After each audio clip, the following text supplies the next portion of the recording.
फूलमती को कुछ अजीब सा महसूस हो रहा था। जब से उसने उस बच्चे को अपनी गोद में लिया था, तब से न जाने क्यों उसके कठोर मन के एक कोने में कोमल ममता ने जगह बनाई थी। वो अपने बिस्तर पर पड़ी पड़ी खुद से बुदबुदाई, ये मुझे क्या हो रहा है? एक बच्चे को अपनी गोद में लेकर मेरी आंखों में आंसू क्यों आ गए? कहीं मेरे अंदर की ममता तो नहीं जाग रही? फूलमती असमंजस में थी, लेकिन तभी उसे लखनऊ की राजगद्दी का ध्यान आया। वो चौंक कर अपने बिस्तर से उठते हुए बड़बड़ाई, नहीं नहीं, मैं ऐसा नहीं सोच सकती। मैंने तिग्मांशु से शादी ही राज करने के लिए की है, न कि माँ की ममता जगाने के लिए। अगर मुझे बच्चा चाहिए तो सिर्फ इसलिए जिससे वो आगे जाकर लखनऊ और अवध का महाराज बन सके। जब तक तिग्मांशु सत्ता संभाल रहा है, तब तक मुझे महारानी बनकर सुख भोगना है। उसके बाद जब मेरी औलाद राजगद्दी पर बैठेगी, तब मैं राजमाता बनकर हुकूमत पर राज करूंगी। इतना कहते हुए फूलमती ने मुस्कुराकर अपने पेट पर हाथ फेरा, लेकिन तभी कुछ और याद करके उसके चेहरे की मुस्कान गायब हो गई। लेकिन तिग्मांशु नहीं जानता कि मेरे पेट में इशाक का बोया बीज पल रहा है। मुझे कुछ भी करके इस बच्चे से अपना पीछा छुड़ाना होगा, और इस काम में सिर्फ कुमकुम ही मेरी मदद कर सकती है। वैसे भी वो मुझे वचन दे चुकी है, अब वो पीछे नहीं हट सकती। ये सोचते हुए फूलमती अपनी जगह से खड़ी हुई और एक बार फिर से कुमकुम की मदद मांगने की मंशा से राजमहल की ओर चल दी। इधर वाराणसी में सुरेंद्र पाल अपने सामने खड़े राजवैद्य का बुझा हुआ चेहरा देखकर बेचैन हो रहा था। क्या हुआ वैद्यराज, आप कुछ बोल क्यों नहीं रहे हैं? लखनऊ नरेश ठीक तो हैं? राजवैद्य एक गहरी सांस लेते हुए बोले, महाराज, तिग्मांशु की जान तो बच गई है, पर ये सुनकर सुरेंद्र पाल का दिल जोर से धड़का। पर क्या वैद्यराज? राजवैद्य निराश होते हुए बोले, महाराज के सिर से बहुत सारा खून बह गया है, साथ ही नस के फटे होने की वजह से महाराज अचेतन अवस्था में चले गए हैं। जिसका मतलब महाराज जिंदा तो हैं, पर वो एक गहरी बेहोशी में हैं। अचेतन अवस्था को आज के जमाने में कोमा के नाम से जाना जाता है। उस वक्त राजवैद्य की बात सुनकर सुरेंद्र पाल के पैरों तले जमीन खिसक गई। महाराज को होश कब तक आएगा? कुछ कहा नहीं जा सकता। ऐसी स्थिति में मरीज या तो कुछ देर में भी होश में आ सकता है, या फिर कुछ जगह तो ऐसा भी देखा गया है कि मरीज जिंदगी भर बेहोशी में ही रहते हुए अपने प्राण त्याग देता है। राजवैद्य ने थोड़ी निराशा के साथ कहा। सुरेंद्र पाल का दिल अब बैठ गया था। उसे समझ में नहीं आ रहा था कि ऐसी परिस्थिति में वो क्या करे। राजवैद्य और डॉक्टर पीटर वहां से चले गए थे, पर जाने से पहले सुरेंद्र पाल के नौकरों को समझा गए थे कि तिग्मांशु को कब और कैसे दवाई देनी है। लेकिन सुरेंद्र पाल अभी भी बेचैन था, और होता भी क्यों नहीं। एक तो पहले ही उसके दोस्त तिग्मांशु के साथ उसके सगे भाई ने धोखा किया था, ऊपर से उसकी जिंदगी भी उसे बीच रास्ते में धोखा देने वाली थी। सुरेंद्र पाल मयंक से बोला, जब तक लखनऊ नरेश को होश नहीं आ जाता, तब तक ये बात बाहर नहीं आनी चाहिए कि महाराज वाराणसी के राजमहल में है। महाराज तिग्मांशु के दुश्मन हर जगह हैं। अगर उनके दुश्मनों को इस बात का पता चल गया तो वो उन्हें नुकसान पहुंचाने की कोशिश कर सकते हैं, और हमें हर हाल में महाराज की हिफाजत करनी है। मयंक अपने पिता की बात सुनकर हाँ में सिर हिलाते हुए बोला, आप बिल्कुल भी फिक्र ना करें पिताजी, ये बात इस राजमहल के बाहर नहीं जाएगी, और मैं खुद लखनऊ नरेश की सुरक्षा का ध्यान रखूंगा। मयंक के आश्वासन पर सुरेंद्र पाल को थोड़ी राहत पहुंची, पर अभी भी उसके मन में तिग्मांशु की हालत की चिंता थी। वो एक गहरी सांस लेते हुए धीरे से बड़बड़ाया, काश महारानी कुमकुम यहाँ होती तो शायद महाराज की ऐसी हालत ना होती। जहाँ एक तरफ तिग्मांशु जिंदगी और मौत के बीच में झूल रहा था, वहीं दूसरी तरफ कुमकुम इंदुमती द्वारा भेजी संदेश पढ़कर सदमे में थी।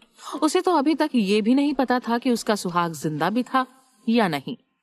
जिस तरह इंदुमती ये नहीं जानती थी कि तिग्मांशु उस स्टीमर से जिंदा बचकर वाराणसी पहुंच गया था, उसी तरह कुमकुम भी इस बात से अनजान थी। लेकिन कहीं न कहीं उसके मन में इस बात का विश्वास था कि उसका तिग्मांशु जहां भी था सही सलामत था। वो अपने दोनों हाथ जोड़कर धीरे से बड़बड़ाई, हे महादेव, मेरे सुहाग की रक्षा करना।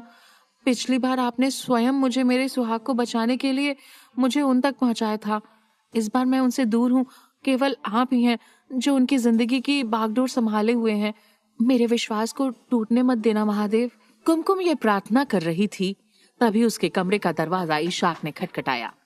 कुमकुम अपनी जगह से उठी और इशाक के पास जाते हुए बोली, इशाक, मुझे तुम्हारी मदद की जरूरत है। इशाक ने बड़े प्यार से कुमकुम से कहा, तुम मुझसे जो मांगोगी उसे मैं तुम्हारे कदमों में ला दूंगा। तुम एक बार अपनी ख्वाहिश बोलकर तो देखो। कुमकुम ने हड़बड़ाते हुए इशाक से कहा, मेरे सुहाग को ढूंढने में मेरी मदद करो। कुमकुम की बात सुनकर इशाक चौंक उठा। अभी कुछ समय पहले ही इशाक को ऐसा लगा था जैसे कुमकुम के मन में उसके लिए कुछ था, लेकिन जब उसने उसके मुंह से तिग्मांशु का नाम सुना और उसकी आंखों में तिग्मांशु के लिए प्यार देखा तो एक बार फिर उसे अपना दिल टूट गया हो वैसा महसूस हुआ। इशाक हैरानी से कुमकुम से बोला, ये तुम क्या बोल रही हो कुमकुम? इशाक का सवाल कुमकुम समझ नहीं पाई, क्योंकि उस वक्त उसे इशाक के जज्बातों से ज्यादा अपने सुहाग की जिंदगी की चिंता सता रही थी। महाराज का कुछ भी पता नहीं चल रहा है। लखनऊ में उनके बड़े भाई सुधांशु ने कब्जा कर लिया है और वो महाराज को बंदी बनाकर गंगा नदी से कहीं भेज रहा था, लेकिन बीच नदी में ही वो स्टीमर कहीं डूब गई और महाराज का तब से कोई अता पता नहीं है। क्या तुम महाराज को ढूंढने में मेरी थोड़ी मदद कर सकते हो? इशाक को कुमकुम की बात सुनकर थोड़ी तकलीफ हुई, पर उसे इस बात से तकलीफ नहीं थी कि तिग्मांशु लापता हो गया था, बल्कि कुमकुम के मन में तिग्मांशु के लिए उमड़ रहा प्यार उसे तकलीफ पहुंचा रहा था। लेकिन तुम ये कैसे कह सकती हो कि तिग्मांशु लापता है? ऐसा भी तो हो सकता है कि वो गंगा में बह गया हो या फिर डूब गया हो। इशाक की बात सुनकर कुमकुम हल्की सी तेज आवाज में बोली, नहीं, ऐसा नहीं हो सकता। मेरा दिल जानता है कि महाराज जिंदा हैं। वो बस कहीं भटक गए हैं और उन्हें मेरे पास वापस लाने के लिए ही मैं तुम्हारी मदद मांग रही हूँ। अगर तुम्हें मेरी मदद नहीं करनी तो मुझे पहले ही बता दो, पर गलती से भी ऐसी बात अपने मुंह पर मत लाना। इशाक को अब यकीन हो गया था कि कुमकुम के मन में तिग्मांशु के अलावा और कोई नहीं था। उसे इस बात से तकलीफ हो रही थी और कहीं न कहीं उसके दिल में एक आवेश भी पनप रहा था। तभी फूलमती भी कुमकुम को उसके वादे पर अमल करने का याद दिलाने के लिए उसके कमरे तक आ पहुंची, लेकिन जैसे ही उसने इशाक को उसके कमरे में मौजूद देखा, उसके कदम दरवाजे पर ही रुक गए। ये इशाक कुमकुम से क्या बातें कर रहा है? कहीं ऐसा तो नहीं इशाक ने कुमकुम को सच बता दिया हो कि मेरी कोख में उसी का बच्चा पल रहा है? ये सोचकर फूलमती ऊपर से नीचे तक कांप गई। तभी उसने इशाक को कुमकुम से बोलते हुए सुना, ये तुम कैसी बातें कर रही हो कुमकुम? मुझे लगा था तुम दिल ही दिल में मुझसे प्यार करती हो, पर तुम्हारे दिलो दिमाग पर अभी भी वो तिग्मांशु छाया हुआ है। वो तिग्मांशु जिसने आज तक तुम्हें थोड़ा सा भी प्यार नहीं दिया और तुम उसके लिए इतना सोच रही हो। इशाक की बात सुनकर कुमकुम तेज आवाज में बोली, मैंने तुमसे ये उम्मीद नहीं की थी इशाक। मुझे लगा था तुम चाहे जैसे भी हो पर दिल के बहुत अच्छे हो, लेकिन तुम इतने मतलबी होगे मैंने कभी सपने में भी नहीं सोचा था।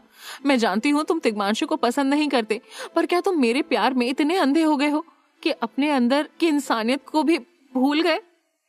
इशाक शांत खड़ा कुमकुम की सारी बातें सुन रहा था। तभी कुमकुम ने अपने पेट पर अपना हाथ रखते हुए कहा, भले ही महाराज ने मुझसे कभी प्यार नहीं किया, पर इस बात को कोई झुटला नहीं सकता कि मेरी कोख में महाराज का अंश पल रहा है। मैं महाराज के बच्चे की माँ बनने वाली हूँ। माँ बनना एक औरत के लिए बहुत सौभाग्य की बात होती है और एक माँ होने के नाते मेरा ये फर्ज है कि मैं अपने बच्चे को उसके पिता से दूर न होने दूं। मैं अपने होने वाले बच्चे के सिर से उसके पिता का साया उठते हुए नहीं देख सकती। कुमकुम की बात सुनकर दरवाजे के बाहर छुप कर खड़ी फूलमती के दिल में एक अजीब सी कसक उठी और उसने अपना हाथ अपने पेट पर रखा। शायद कुमकुम की बात ने फूलमती के दिल में फिर से ममता जगा दी थी। तभी उसे कुमकुम के आगे बोलने की आवाज आई, महाराज भले ही मुझे अपनी रानी न माने, लेकिन मैं महाराज की पत्नी हूँ और उनकी गैर हाजिरी में मैं अपना पत्नी धर्म निभाना कभी नहीं भूल सकती। सत्ता के लोभ में जिसे देखो महाराज का दुश्मन बना हुआ है। यहाँ तक कि वो लालची लोग एक बुजुर्ग महिला को मारने की कोशिश तक करने से नहीं चूक रहे हैं। ऐसे में मैं यहाँ रुककर राजमाता की रक्षा करते हुए अपना दायित्व निभा रही हूँ। मैं उन्हें भी यहाँ अकेले इस तरह मरते हुए छोड़कर नहीं जा सकती, पर मैं महाराज को भी इस तरह नहीं खो सकती। इसीलिए मैंने तुमसे मदद की गुहार लगाई थी, पर अगर तुम मेरी मदद नहीं कर सकते तो मुझे इस बात का जरा सा भी बुरा नहीं लगेगा। इशाक शांत खड़ा था। उसके पास कुमकुम की बात का जवाब देने के लिए कोई शब्द बाकी नहीं बचे थे। कुछ देर यूं ही शांत खड़ा रहने के बाद इशाक बिना कुछ कहे वहां से चला गया। दरवाजे के पीछे छुपे होने के कारण वो जाते वक्त फूलमती को नहीं देख पाया, और अगर वो उसे वहां देख भी लेते तो उसे कुछ भी महसूस नहीं होता, क्योंकि उस वक्त इशाक जिन जज्बातों के गिरफ्त में था उसके मन में कोई भी ख्याल बाकी नहीं था। कुमकुम की बातों का असर सिर्फ इशाक पर नहीं हुआ था, बल्कि फूलमती के दिल में भी एक परिवर्तन होता दिखाई दे रहा था। सबको रुलाने वाली फूलमती की आंखों में आंसू थे, और तब से उसने अपने पेट पर से अपना हाथ नहीं हटाया था। वो आई तो थी कुमकुम से अपने बच्चे को मारने की मदद मांगने, पर वो कुमकुम से एक बहुत बड़ी सीख लेकर जा रही थी। वो बिना कुमकुम के कमरे के अंदर गए ही वहां से वापस लौट गई और दक्षिण महल में अपने कमरे के बिस्तर पर जाकर बैठ गई। तभी फूलमती को अपने कमरे की खिड़की के बाहर किसी बच्चे के खिलखिलाने की आवाज आती सुनाई दी। वो अपनी जगह से उठी और खिड़की के बाहर झांका। उसने देखा कि ग्राउंड फ्लोर पर बने बागीचे में एक दासी उसी बच्चे के साथ खेल रही थी, जिसे कुछ देर पहले फूलमती ने अपनी गोद में लिया था। उस बच्चे की खिलखिलाहट सुनकर फूलमती के दिल को बहुत सुकून मिल रहा था। उसकी आंखों के आंसू अभी बहने बंद नहीं हुए थे, और शायद उन आंसुओं की नमी फूलमती के अंदर की कठोरता को पिघलाने में सफल हो रही थी। दूसरी तरफ लखनऊ के राजमहल में बैठा सुधांशु बहुत असमंजस में था। उसे समझ में नहीं आ रहा था कि आखिर तिग्मांशु गंगा नदी के बीच से निकलकर कहाँ चला गया था। ये बात तो उसे पता थी कि तिग्मांशु अभी भी जिंदा था, क्योंकि अगर वो मर चुका होता तो कहीं न कहीं उसकी लाश जरूर मिलती। लेकिन तिग्मांशु का जिंदा होना सुधांशु के लिए अच्छी बात नहीं थी, क्योंकि तिग्मांशु एक तो बागी था, ऊपर से घायल, और घायल बागी और घायल शेर में ज्यादा फर्क नहीं होता। सुधांशु जानता था कि अगर तिग्मांशु जिंदा हुआ तो आज नहीं तो कल अपने साथ हुए धोखे का बदला लेने वापस जरूर आएगा। लेकिन उससे पहले सुधांशु के लिए जरूरी था तिग्मांशु को ढूंढना और उससे अपना पीछा छुड़ाना। तभी अचानक सुधांशु के कमरे में उसकी पत्नी बेथ आई। सुधांशु को बेथ के आने का पता ही नहीं चला। तभी अचानक बेथ सुधांशु से बोली, "You are doing wrong with your brother." Beth की आवाज सुनकर सुधांशु उसकी तरफ पलटा। वो बेथ की आंखों में साफ देख पा रहा था कि वो अपने पति के अपने ही भाई के खिलाफ जाने से नाखुश थी। "It's my personal matter. You stay out of this." Sudhanshu नहीं चाहता था कि बेथ उसके निजी कामों में हस्तक्षेप करे, पर बेथ जानती थी कि सुधांशु अपने भाई से बहुत प्यार करता था।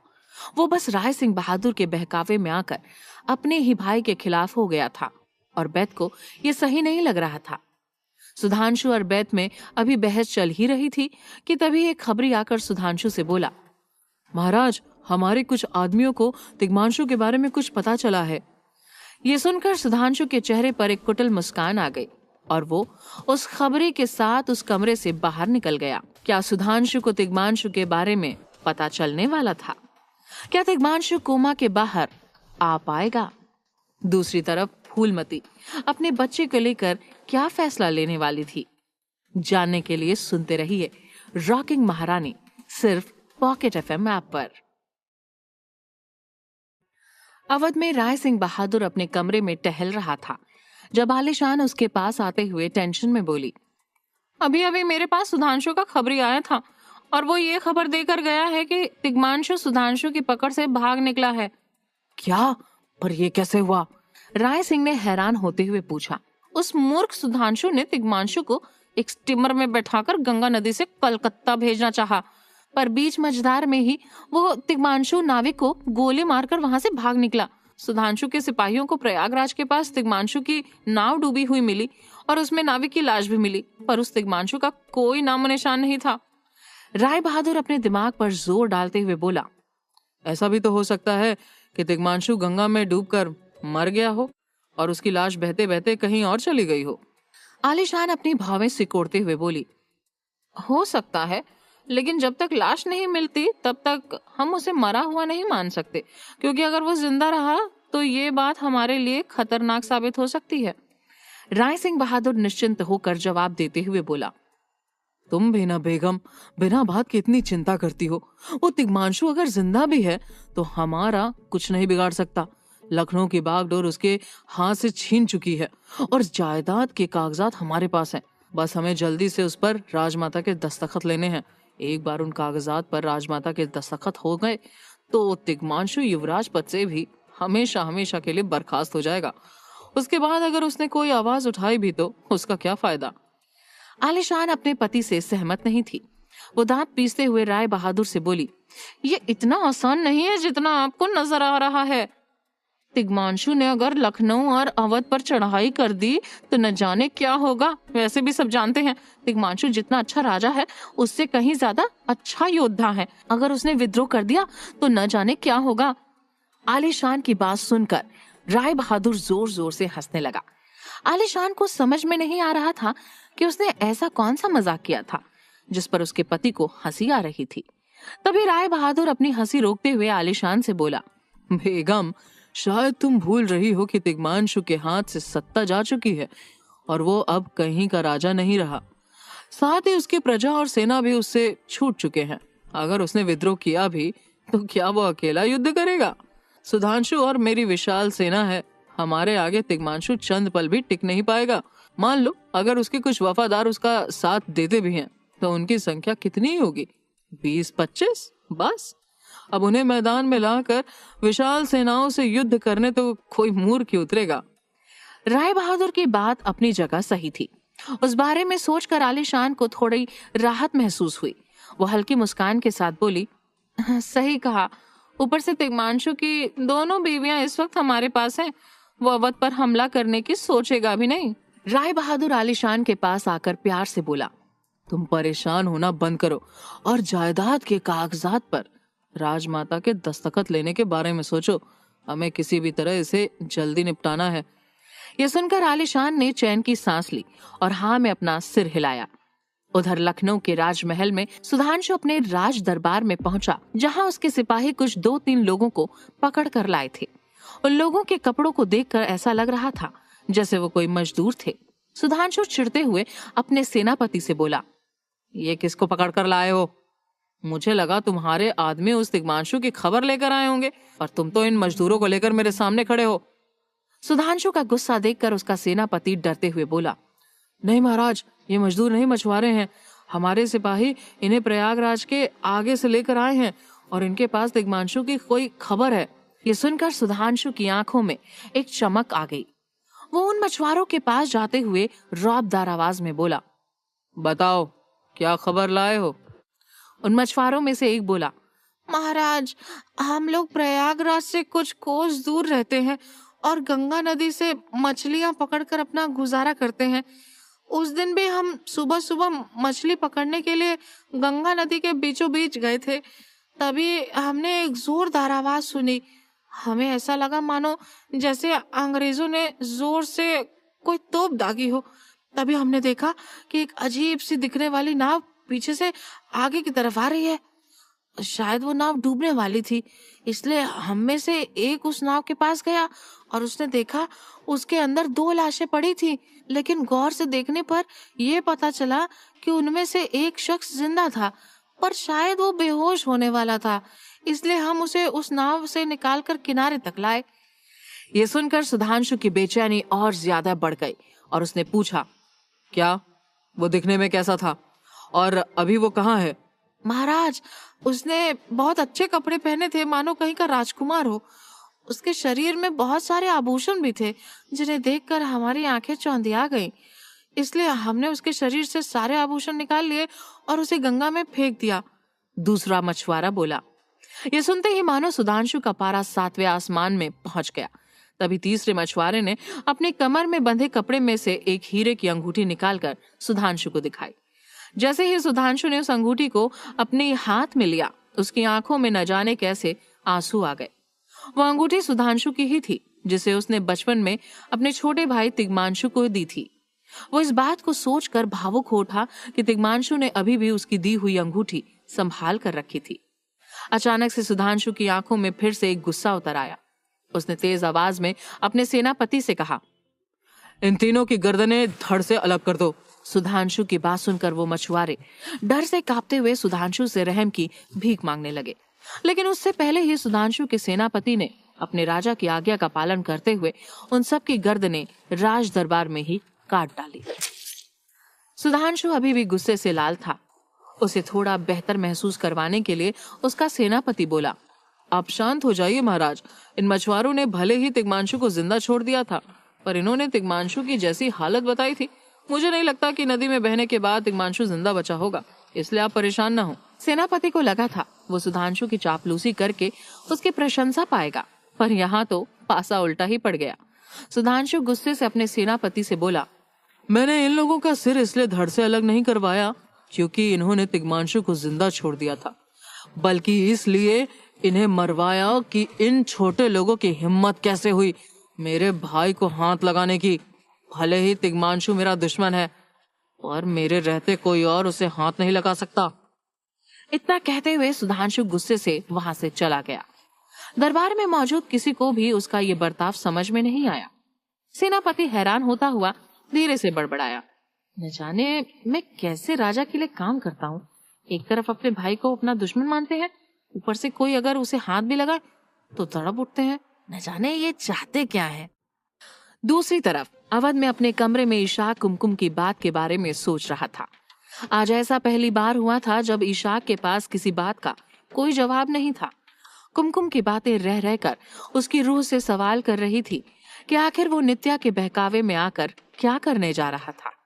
ऐसा नहीं था कि इशाक को कुमकुम और तिग्मांशु को साथ साथ देखकर जलन नहीं होती थी, पर कुमकुम की बात सुनकर उसे इतना समझ में आ गया था कि चाहे वो जितनी भी कोशिश क्यों न कर ले, वो कुमकुम के दिल से तिग्मांशु को निकाल नहीं सकता था। इशाक बेचैनी में इधर उधर टहल रहा था। तभी उसने अपने कमरे की खिड़की के बाहर फूलमती को राजमहल से दक्षिण महल की तरफ आते हुए देखा। फूलमती किसी बेजान शरीर की तरह धीरे धीरे चल रही थी और रो रो कर उसका चेहरा काफी सूज गया था। हालांकि उसके चेहरे पर पश्चाताप के आंसू थे। इशाक से फूलमती की वो हालत देखी नहीं जा रही थी, क्योंकि उसके दिल में कहीं न कहीं ये बात जरूर थी कि फूलमती की उस हालत का जिम्मेदार वो खुद ही था।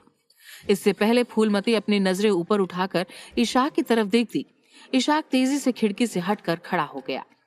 तभी अचानक उसके कमरे में किसी के जोर से हंसने की आवाज आई। जब इशाक ने अपनी नजरें उठाकर देखा तो उसने नित्या को अपने कमरे के दरवाजे पर खड़ा पाया। नित्या इशाक के पास आकर उसे चिढ़ाते हुए बोली, वैसे मानना पड़ेगा तुम्हें, जैसे किसी लोमड़ी की नजर शेर के शिकार पर होती है, उसी तरह तुम्हारी नजर तिग्मांशु की दोनों बीवियों पर है। कुमकुम का तो पता नहीं, पर अगर तुम चाहो तो उस फूलमती को अपने हरम में शामिल जरूर कर सकते हो। नित्या की बात इशाक के दिल में किसी तीर की तरह चुभी। वो चिढ़ते हुए नित्या से बोला, तुम यहाँ किस लिए आई हो? चली जाओ यहाँ से, मैं तुमसे बात नहीं करना चाहता। इशाक के रूखे व्यवहार से चिढ़कर नित्या ने उसे जवाब दिया, अपनी औकात में रहकर मुझसे बात करना, समझे? मैं तुम्हारे हरम की कोई वैश्या नहीं हूँ, बल्कि कूच बिहार के महाराज की पत्नी और वहां की महारानी हूँ। मैं अच्छी तरह से जानता हूँ तुम कौन हो। तुम वो डायन हो जो अपने मतलब के लिए किसी की भी जान ले ले और उफ तक न करे। लेकिन मैं तुम्हारी तरह कोई कातिल नहीं हूँ। ये सुनकर नित्या वापस से एक कुटिल मुस्कान अपने चेहरे पर लाती हुई बोली, किसने कहा तुम कातिल नहीं हो?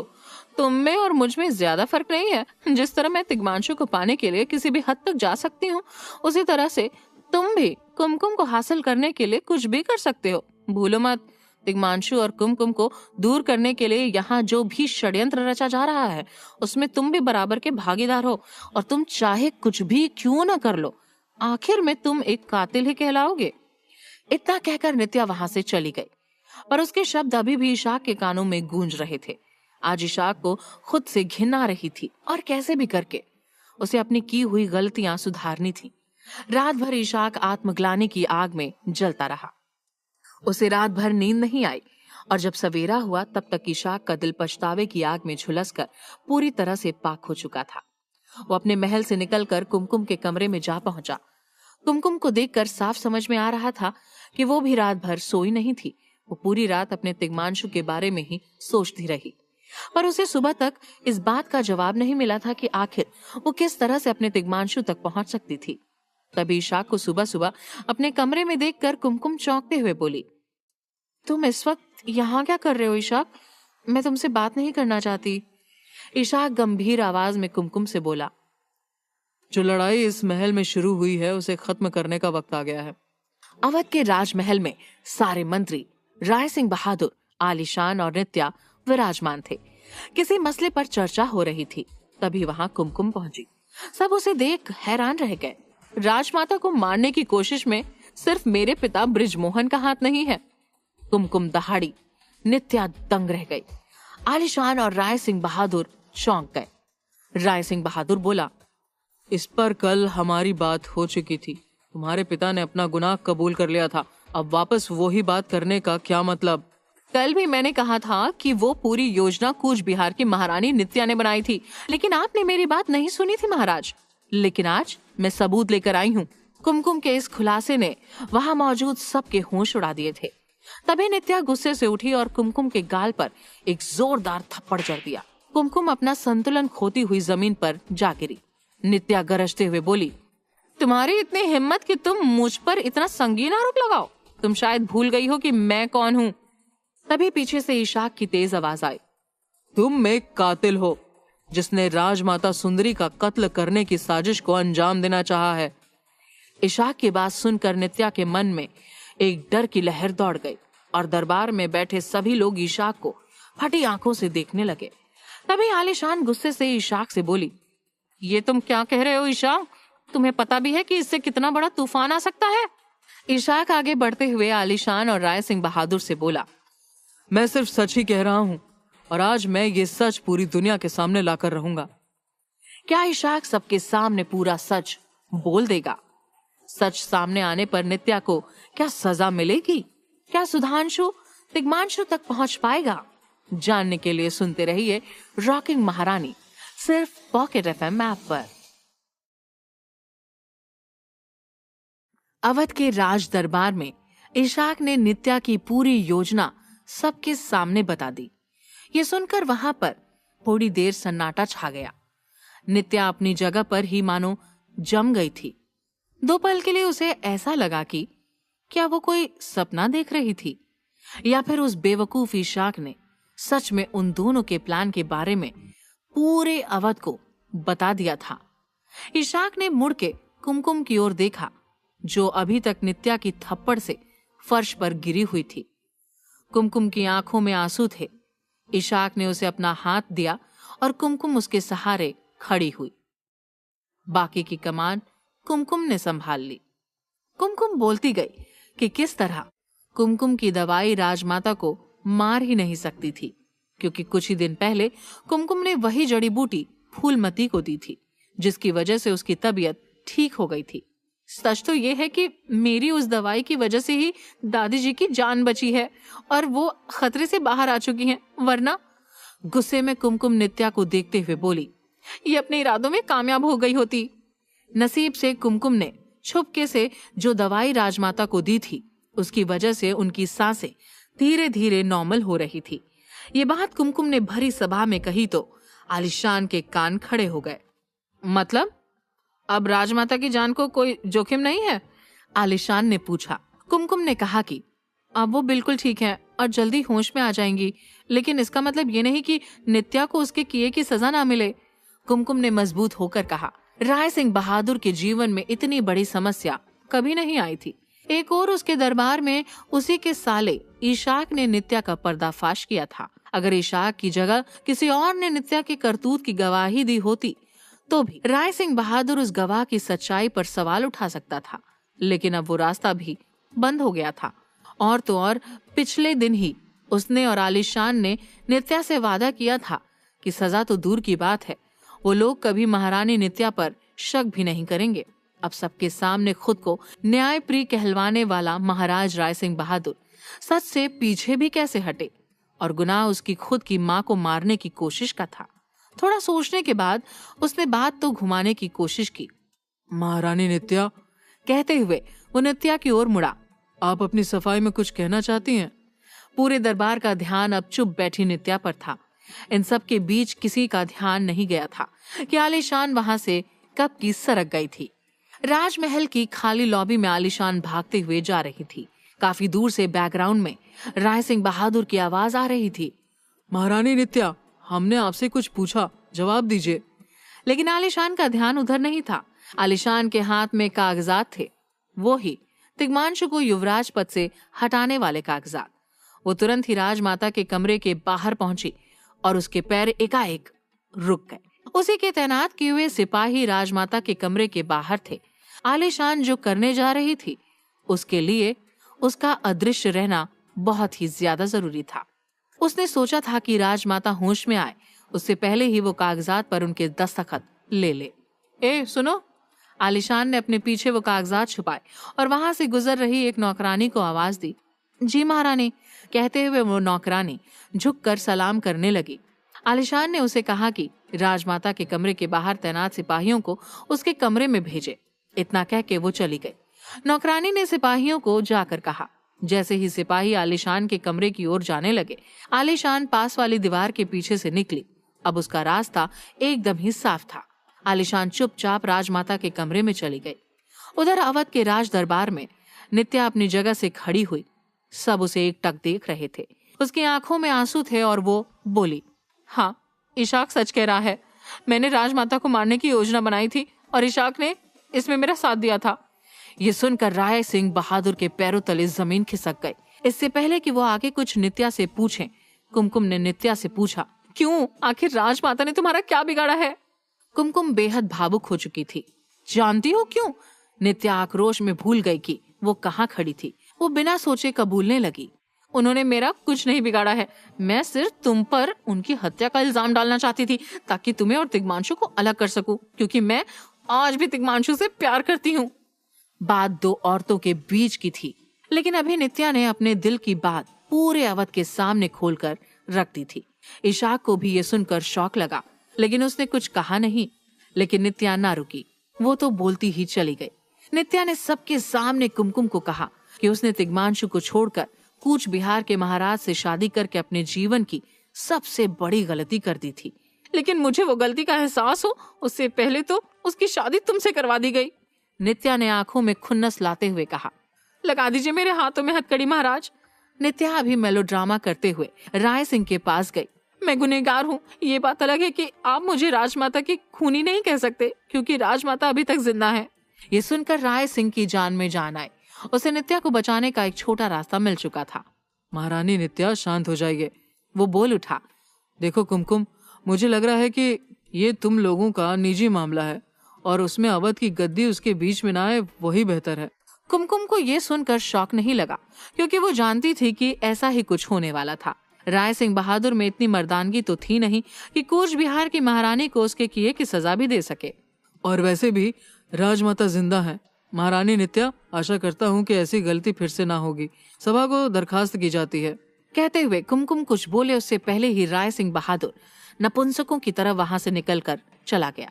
कुमकुम अपनी जगह से हिल ही नहीं पाई। क्या राजनीति का मतलब यही होता था कि लोग एक दूसरे के तलवो चाटे? क्या न्याय के गुनाह का किसी राज दरबार में कोई महत्व नहीं था? कुमकुम को इस बात का बुरा जरूर लग रहा था कि इशाक और नित्या को अपने किए की सजा नहीं मिली, लेकिन उस पूरे ड्रामे के बदौलत उस पर लगा लांछन धुल चुका था। कुमकुम के परेशान मन को थोड़ी राहत मिली थी, लेकिन वो नहीं जानती थी कि उसके पीठ पीछे आलिशान राजमाता के कमरे में पहुंच चुकी थी। दरअसल कुमकुम की माँ मंदाकिनी के पास से कागजात बरामद करने के बाद आलिशान ने उन्हें अपने पास ही रखे थे। अगर वो चाहती तो उसी दिन राजमाता के कमरे में जाकर उनके दस्तखत लेकर आ सकती थी, लेकिन उसने वैसा नहीं किया। कुछ दिनों तक उसने शांति रखी। वो ऑब्जर्व करती रही कि कहीं कुमकुम को पता तो नहीं चल गया कि वो कागजात उसकी माँ के पास अब नहीं थे। लेकिन अब उसके पास समय नहीं था। वो राजमाता के होश में आने से पहले उस पर दस्तखत ले लेना चाहती थी। जैसे ही वो राजमाता के बिस्तर के नजदीक पहुंची, राजमाता ने अपनी आंखें खोली। आलिशान के पैर एकाएक थम गए। ये क्या हुआ? आलिशान तो चुपके से राजमाता के अंगूठे के निशान इन कागजात पे लेने वाली थी, लेकिन राजमाता आलिशान को एकटक देख रही थी। क्या है? कड़क आवाज में राजमाता ने आलिशान से पूछा। स्वाभाविक है, उसकी आवाज से प्रतीत हो रहा था कि उसको आलिशान के इस तरह कमरे में आना शंकास्पद लगा था। ओह, आपको होश आ गया? आलिशान ने अपनी आवाज में खुशी लानी चाही, लेकिन ला नहीं पाई। उसकी आवाज की कंपन पहचान कर राजमाता कांपती हुई आवाज में बोल उठी। काम बोल और निकल। आलिशान के दिल में अगर राजमाता के लिए जरा से भी हमदर्दी थी तो ये शब्द सुनकर हवा हो गई। आलिशान अपना मुंह मोड़कर बोल बैठी। एक पैर कब्र में है, लेकिन फिर भी अकड़ नहीं गई। 90 साल की थी तो क्या, राजमाता सुंदरी कोई ढीली ढाली औरत नहीं थी। वो इंसान की शक्ल देखकर उसकी नीयत को परख लेती थी। और आलिशान की तो नस नस से वाकिफ थी। तुम्हारे हाथ में क्या है? राजमाता ने कागजात की ओर इशारा करते हुए पूछा। आलिशान को लगा कि अभी फालतू में अच्छा होने की एक्टिंग क्यों करे। अब राजमाता इतनी शातिर तो थी ही कि उन्होंने आलिशान के इरादों को भांप लिया होगा। उसने सोचा, क्या उसे उन कागजात का सच राजमाता को बता देना चाहिए? नहीं, वरना ये बुढ़ी कभी दस्तखत नहीं करेगी, आलिशान ने मन ही मन खुद से कहा। और उसने सोचा कि उसे झूठ का सहारा लेना ही पड़ेगा। इन कागजात पर आपकी दस्तखत चाहिए, उसने बोला। राजमाता सुंदरी उसे एकटक देखती रही और इंतजार करने लगी कि कब आलिशान बताएगी कि उन कागजात में था क्या। आलिशान उनकी चुप्पी समझ गई और उसने कहा, खुशबू को इंग्लैंड अपने मामा के घर पढ़ने भेजा है। नॉटिंगम की हवेली उसके नाम करनी है ताकि वो वहां आराम से रह सके। राजमाता ये सुनकर सोच में पड़ गई। इसीलिए आपके दस्तखत चाहिए। राजमाता मुश्किल से अपने बिस्तर पर बैठी। उसने अपने हाथ में कागज लिए और आलिशान इंक पॉट धरने गई तो राजमाता ने अपने हाथ से उसे रोका और हुक्म दिया, लालटेन पास लाओ। आलिशान के दिल की धड़कनें तेज हो गई क्योंकि अब राजमाता उन कागजात पर दस्तखत करने से पहले उन्हें पढ़ने वाली थी। अब क्या करने वाली थी आलिशान? क्या राजमाता को उसकी साजिश के बारे में पता चलने वाला था? दूसरी तरफ राज दरबार में कुमकुम अभी भी वहीं पर खड़ी थी। बाकी लोग निकल गए थे। अचानक ही एक करारे चांटे की आवाज ने कुमकुम को होश में लाया। उसने देखा कि वो वहां अकेली नहीं थी, साथ में नित्या और इशाक भी थे और चांटा नित्या ने इशाक को मारा था। नित्या इशाक को बहुत कुछ कहना चाहती थी, लेकिन फिलहाल वो इतने गुस्से में थी कि उसके मुंह से इशाक के धोखे के लिए कोई शब्द ही नहीं थे। नित्या इशाक को खुन्नस से देखते हुए निकलने गई और अचानक कुमकुम के पास रुकी। तिग्मांशु मेरा है और मेरा ही रहेगा, मैं उसे छीन कर ही रहूंगी। ये कहते हुए नित्या वहां से चली गई। कुमकुम को अचानक बेहद थकान लगने लगी। वो एक कुर्सी पर बैठ गई। जब से तिग्मांशु वहां से गया था तब से वो अकेले हाथी सारी लड़ाइयां लड़ रही थी। मुझे घर जाना है, कुमकुम खुद से बोल उठी, जो इशाक ने सुन लिया। इशाक जानता था कि कुमकुम और उसके बीच की नजदीकियों का शायद ये मतलब नहीं था कि कुमकुम उसके प्यार को स्वीकार कर लेगी, लेकिन पिछले कई दिनों से कुमकुम की हालत देखकर उसे सच में कुमकुम पर तरस आने लगा था। अब कुमकुम घर जाना चाहती थी। इशाक भली भांति जानता था कि कुमकुम का मतलब था कि उसे तिग्मांशु के पास जाना था। उठो, इशाक ने कुमकुम को अपना हाथ दिया। तुम्हें हिम्मत नहीं हारनी है कुमकुम। इशाक के मुंह से ऐसे शब्द सुनकर कुमकुम का दिल पिघल गया। अचानक इतने दिनों का स्ट्रेस आंसू बनकर उसकी आंखों से बहने लगा। कुमकुम फूट फूट कर रोने लगी। इशाक उसे दिलासा देना चाहता था, लेकिन वो जानता था कि कुमकुम के लिए रो लेना ही ज्यादा बेहतर था। वो बिना कुछ कहे वहां से चुपचाप चला गया। कुमकुम कुर्सी पर बैठे अकेले अकेले रोती रही। वो कहाँ जानती थी कि फिलहाल अपने कमरे में राजमाता को उसकी बेहद जरूरत थी। राजमाता ने कागजात का पहला वाक्य पढ़कर ही एक तीखी नजर आलिशान को दी। वो समझ गई थी कि आलिशान ने उसे बेवकूफ बनाना चाहा था। राजमाता के शरीर में इतनी ज्यादा शक्ति तो नहीं थी, लेकिन फिर भी उसने अपनी पूरी ताकत लगाकर वो कागजात लालटेन के पास ले गई और आलिशान कुछ कर पाए उससे पहले वो कागजात जलने लगे। ए बुढ़िया, क्या कर रही है? आलिशान ने खुद पर सारा नियंत्रण खो दिया और उसने तुरंत ही जलते हुए कागजात राजमाता के हाथ से ले लिए। अपने पैरों तले उस आग को बुझा दिया और फिर आलिशान को गुस्सा आया। अब तो तेरे दस्तखत इस पर लेकर ही रहूंगी, कहते हुए अचानक ही गुस्से में आलिशान ने राजमाता का हाथ पकड़ा और उसके अंगूठे पर स्याही डाली। राजमाता ने अपना हाथ झटकने की कोशिश की, लेकिन आलिशान ज्यादा शक्तिशाली थी। आलिशान और राजमाता में अब हाथापाई होने लगी। इस हाथापाई में आसपास की बहुत सारी चीजें गिर गई। राजमाता हाथापाई करने से ही हांफने लगी, लेकिन उसने हिम्मत नहीं हारी। अचानक ही आलिशान ने अपने एक हाथ से राजमाता का गला पकड़ा। राजमाता थोड़ी सहम गई और उसी दौरान आलिशान ने अपने दूसरे हाथ से राजमाता का अंगूठा लिया, स्याही में डाला और कागजात पर उसकी छाप ले ली। थोड़ी देर बाद आलिशान शान से राजमाता के कमरे से निकली और उसके हाथ में थे राजमाता के अंगूठे वाले कागज। क्या सच में तिग्मांशु के हाथ से अवध की राजगद्दी चली गई थी? क्या हालत में थी राजमाता इस हमले के बाद? क्या कुमकुम तिग्मांशु को अपना हक वापस दिला पाएगी? कब तिग्मांशु कोमा से बाहर आने वाला था? जानने के लिए सुनते रहिए रॉकिंग महारानी, सिर्फ पॉकेट एफएम ऐप पर। तुमने तो चमत्कार कर दिया बेगम। राय सिंह बहादुर के कांपते हाथों में जब राजमाता के दस्तखत वाले कागजात आए तो उसे अपनी आंखों पे विश्वास नहीं हुआ। उसके सामने बेहद खुश लग रही आलीशान शराब के 2 बड़े बड़े पैक बना रही थी। लखनऊ में सुधांशु और यहाँ हमारे हाथ में ये कागजात, हम जीत गए मेरे महाराज, कहते हुए आलीशान राय सिंह को गले लग गई।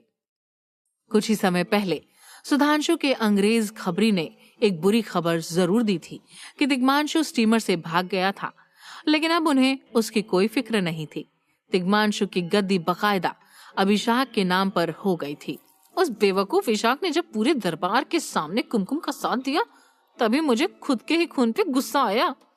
आलीशान ने शराब का एक घूंट पीते हुए कहा, मुझे लगा कि राजमाता के दस्तखत नहीं होंगे तो इशाक को तो अवध की जनता ही गद्दी पर नहीं बैठने देगी।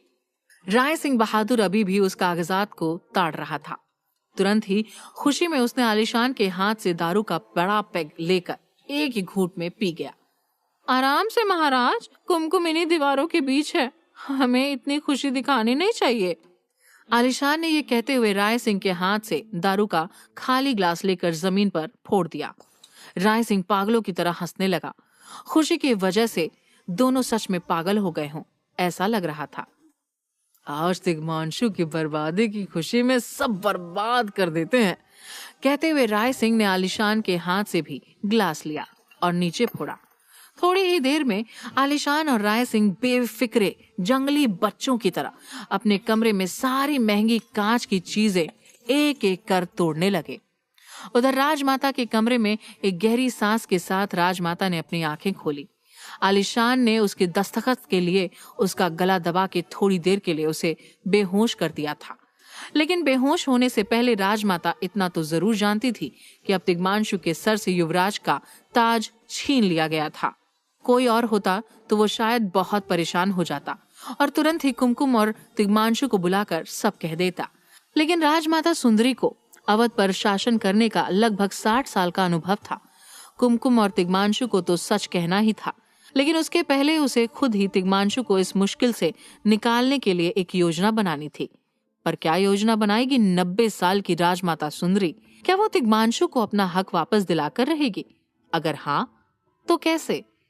दूसरी ओर इशाक के महल में फूलमती अपने कमरे में अपनी अलग ही दुनिया में थी। अवध की सियासत में जितनी उथल पुथल हो रही थी, शायद उतनी ही उथल पुथल फूलमती के दिल और दिमाग में हो रखी थी। सच तो ये था कि जिस दिन से उसने उस छोटे बच्चे को अपनी गोद में लिया था तब से उसकी दुनिया घूम रही थी। उसकी असमंजस का कोई अंत ही नहीं था और अब तो पिछली 2 रातों से उसे सपने में इशाक जैसी नीली आंखों वाला एक छोटा बच्चा भी दिख रहा था। आज भी ऐसा ही हुआ था और फूलमती आंखों में आंसू के साथ ही उठी थी। फूलमती ने अपने पेट पर हाथ रखा और चिढ़ते हुए कहा, क्यों क्यों तू मेरे मन के साथ ऐसे खेल रहा है? बेटा तू नाजायज है और इस दुनिया में आएगा तो दुख और तुत्कार के अलावा तुझे कुछ नहीं मिलेगा। फूलमती उस बच्चे को एक और वजह से गिराना चाहती थी। फूलमती खुद एक तवायफ की नाजायज औलाद थी। उसका पिता कौन था वो तो फूलमती क्या उसकी माँ भी नहीं जानती थी। वो नहीं चाहती थी कि उसके नाजायज बच्चे की जिंदगी भी उसकी तरह हो। और अगर तू बेटी हुई तो मुझे बेहद डर है कि लोग तुझे मुझसे दूर ले जाएंगे और किसी कोठे पे बिठा देंगे। ये कहते हुए फूलमती रोने लगी। अचानक ही दरवाजे से कोई बोला, ऐसा कुछ नहीं होगा फूलमती। फूलमती ने शौक में ऊपर देखा तो इशाक खड़ा था। इतने दिनों में इशाक के नजरिए में काफी बदलाव आ गया था। कुमकुम आसपास होती थी इसलिए शायद उसे कभी किसी औरत से फ्लर्ट करने का मन भी नहीं होता था। ऊपर से जब से उसने सुना था कि फूलमती उसके बच्चे की मां बनने वाली थी, उसके मन में भी फूलमती की तरह ही उथल पुथल मची हुई थी, क्योंकि इशाक दिल का तो बुरा नहीं था। फूलमती ने आंसू पोंछते हुए पूछा, क्यों नहीं होगा? क्योंकि मैं इस बच्चे को अपनाने को तैयार हूं। इशाक के मुंह से ये शब्द सुनकर फूलमती को जबरदस्त झटका लगा। सच? फूलमती ने पूछा तो इशाक ने हाँ में सर हिलाया। मैं जानता हूं कि इसे तिग्मांशु नहीं अपनाएगा, लेकिन हमारे बच्चे को बाप का प्यार उसके असली बाप से ही मिलेगा, इशाक ने कहा। फूलमती के कंधों पर से किसी ने बेहद भारी सामान हटा लिया हो, उसे ऐसा महसूस होने लगा। तुम्हारा लाख लाख शुक्र है कहते हुए वो हाथ जोड़ बैठी, लेकिन तब तक इशाक तो चला गया था। फूलमती की दिल की उथल पुथल तुरंत ही बंद हो गई। अब उसने निर्णय ले लिया था। वो उठी और कुमकुम के कमरे की ओर गई। तिग्मांशु की गैर हाजिरी में कुमकुम और फूलमती के रिश्ते ने भी एक अजीब मोड़ लिया था। फूलमती अभी भी कुमकुम को बेहद नफरत करती थी और उससे जलती भी थी, लेकिन कहते हैं ना कि अनजान दोस्त से बेहतर जाना पहचाना दुश्मन होता है। उसी तरह फूलमती के लिए अवध के राजमहल में अनजान अजीब लोग से बेहतर उसकी जानी पहचानी दुश्मन कुमकुम थी। कुमकुम थोड़ी ही देर पहले अपने कमरे में आई थी और थकान के मारे वो अपने बिस्तर पर लेटी हुई थी। कुमकुम का अब चौथा महीना चल रहा था, इसीलिए अब वो कुछ ज्यादा खा भी नहीं पा रही थी। बिस्तर पर लेटते ही थकान की वजह से कुमकुम की आंखें बंद होने को थी कि अचानक ही उसने फूलमती की आवाज सुनी। मैं इस बच्चे को जन्म देना चाहती हूँ कुमकुम। कुमकुम ने बड़ी मुश्किल से फूलमती को देखा और थकान में ही मुस्कुराकर बोल उठी, चलो कोई तो अच्छी खबर सुनी। फूलमती के चेहरे पर भी स्माइल आ गई, लेकिन फिर तुरंत ही वो स्माइल गायब हो गई। न जाने क्यों मुझे तुम्हें एक सच बोलने का मन हो रहा है कुमकुम। फूलमती बोल उठी। कुमकुम ने बस उसे देखा। फूलमती ने कुमकुम के पास बैठकर उसका हाथ पकड़ा और कहा, ये बच्चा तिग्मांशु का नहीं है, इशाक का है। ये सुनकर कुमकुम का दिमाग सुन्न पड़ गया। दो पल के लिए तो वो ये जानकारी पचा ही नहीं पाई। क्या? कुमकुम को अचानक ऐसा लगने लगा था कि उसकी सांसें फूल रही थीं। क्या फूलमती की इस बात की वजह से या फिर कुछ और वजह थी? फूलमती ने कुछ जवाब तो दिया, लेकिन कुमकुम का दिमाग बंद हो गया था। उसे फूलमती के हिलते होंठ सामने दिखे, लेकिन वो क्या बोल रही थी वो समझ नहीं आ रहा था। फूलमती कह रही थी कि इशाक ने इस बच्चे को अपनाने का फैसला किया था। तिग्मांशु शायद फूलमती को वापस ना अपनाए, लेकिन उसका बच्चा बिना बाप के नहीं बड़ा होगा। मुझे कुछ सुनाई? कुमकुम बोल उठी और उसे ऐसा लगने लगा मानो कोई उसे दूर कहीं बुला रहा हो। कुमकुम की बुझी हुई शक्ल देखकर फूलमती समझ गई कि उसकी तबीयत बिगड़ रही है। मुझे घबराहट हो। कुमकुम कुछ बोलने की कोशिश कर रही थी, लेकिन फूलमती समझ नहीं पा रही थी। इशाक की चीख लगाते हुए फूलमती इशाक की मदद लेने चली गई। थोड़े ही पल में कुमकुम के आंखों के सामने अंधेरा छा गया। दूसरी ओर वाराणसी के राजमहल में सुरेंद्र पाल अपने महाकाय कमरे में शांत और सौम्य गंगा नदी को देख रहे थे, लेकिन कमरे का माहौल उसके विपरीत था।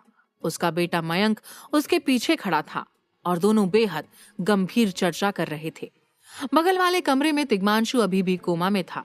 मयंक अपने पिता को बोल रहा था, पिताजी, मैं जानता हूं कि आप लखनऊ के महाराज को हमारा दोस्त मानते हैं, लेकिन क्या सिर्फ उसी वजह से हमें सुधांशु जैसे अल्हड़ आदमी से दुश्मनी मोल लेनी चाहिए? मयंक की बात में दम तो था।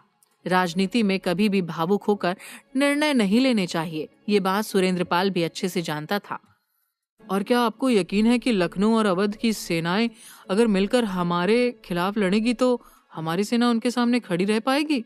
ये सब प्रश्न मयंक शंका के तौर पर नहीं बल्कि डिस्कशन के लिए पूछ रहा था, लेकिन सुरेंद्र पाल के पास उसके सारे प्रश्नों का एक ही करारा जवाब था।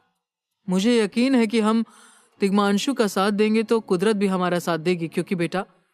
ये कहते हुए सुरेंद्र पाल ने प्यार से अपने युवराज के कंधे पर हाथ रखते हुए कहा, तिग्मांशु सच के साथ है और सच हमेशा जीतता है, इसलिए हम भी तिग्मांशु का साथ देंगे। ये सुनकर मयंक के चेहरे पर एक मुस्कान आई। हाँ, हिंदुस्तान में कई महान राजा महाराजा थे, लेकिन मयंक के लिए उसका पिता सबसे बेहतरीन महाराज था। अचानक ही दोनों ने बगल वाले कमरे से तिग्मांशु की आवाज सुनी। मयंक और सुरेंद्र पाल दोनों की आंखों में खुशी झलकने लगी। तिग्मांशु कोमा से बाहर निकल चुका था। दो ही पल में दोनों भागकर तिग्मांशु के पास गए थे।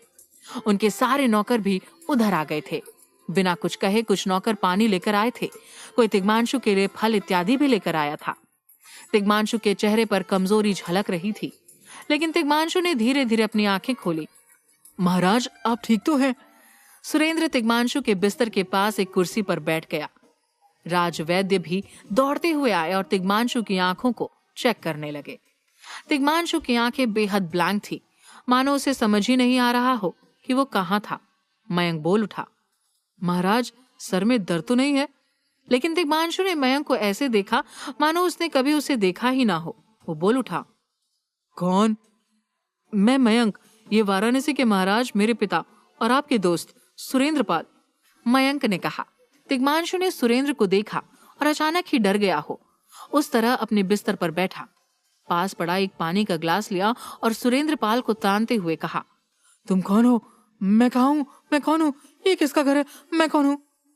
सब लोग डर गए, खासकर राजवैद्य। उसने बोलने की हिम्मत करते हुए कहा, महाराज, आप फिलहाल वाराणसी में हैं। यह सुनकर तिग्मांशु के चेहरे पर और कंफ्यूजन बढ़ा। कहाँ? और फिर अचानक ही उसे कंफ्यूजन से उसके हाथ भी कांपने लगे, मानो अचानक ही उसके शरीर में कमजोरी बढ़ गई हो। वो ग्लास उसके हाथ से गिर गया। इन्हें क्या हो रहा है? सुरेंद्र ने बेहद चिंतित होकर राजवैद्य से पूछा।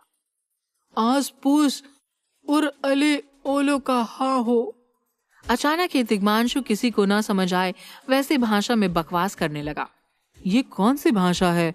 मयंक बोला, लेकिन तिग्मांशु ने अपने दोनों हाथों से अपना सर पकड़ रखा था और अब कभी हिंदी और दूसरी भाषा में बोले जा रहा था। ओल ओले घनास, मैं कौन हूँ? मुझे पता नहीं क्यों। यल ओलो वासा के साउल। और फिर बेहद जोर से चीखते हुए बोला, मुझे बताओगी मैं कौन हूँ? सुरेंद्र पाल के पास तिग्मांशु को कंट्रोल करने के अलावा और कोई ऑप्शन नहीं था। उसने अपने नौकरों से कहकर उसको पकड़वाया और तुरंत ही राजवैद्य ने बेहोशी की जड़ी बूटी का छोटा डोज पिला दिया। ओले ओले खनास उलू कहानी को मैं, ऐसा कुछ बड़बड़ करते हुए तिग्मांशु फिर से बेहोश हो गया। काफी समय बाद राजवैद्य ने कमरे का सन्नाटा तोड़ते हुए कहा, लगता है ऑपरेशन में लखनऊ के महाराज की याददाश्त पूरी तरह से चली गई है। ये सुनकर सुरेंद्र पाल के पैरों तले जमीन खिसक गई। ये कैसा संजोग था? एक और तिग्मांशु बेहोश था और अवध के राजमहल में कुमकुम भी। थोड़ी देर बाद कुमकुम ने आंखें खोली तो अपने आसपास फूलमती और इशाक को पाया। इशाक का एक अंग्रेज डॉक्टर दोस्त कुमकुम की नस जांच रहा था।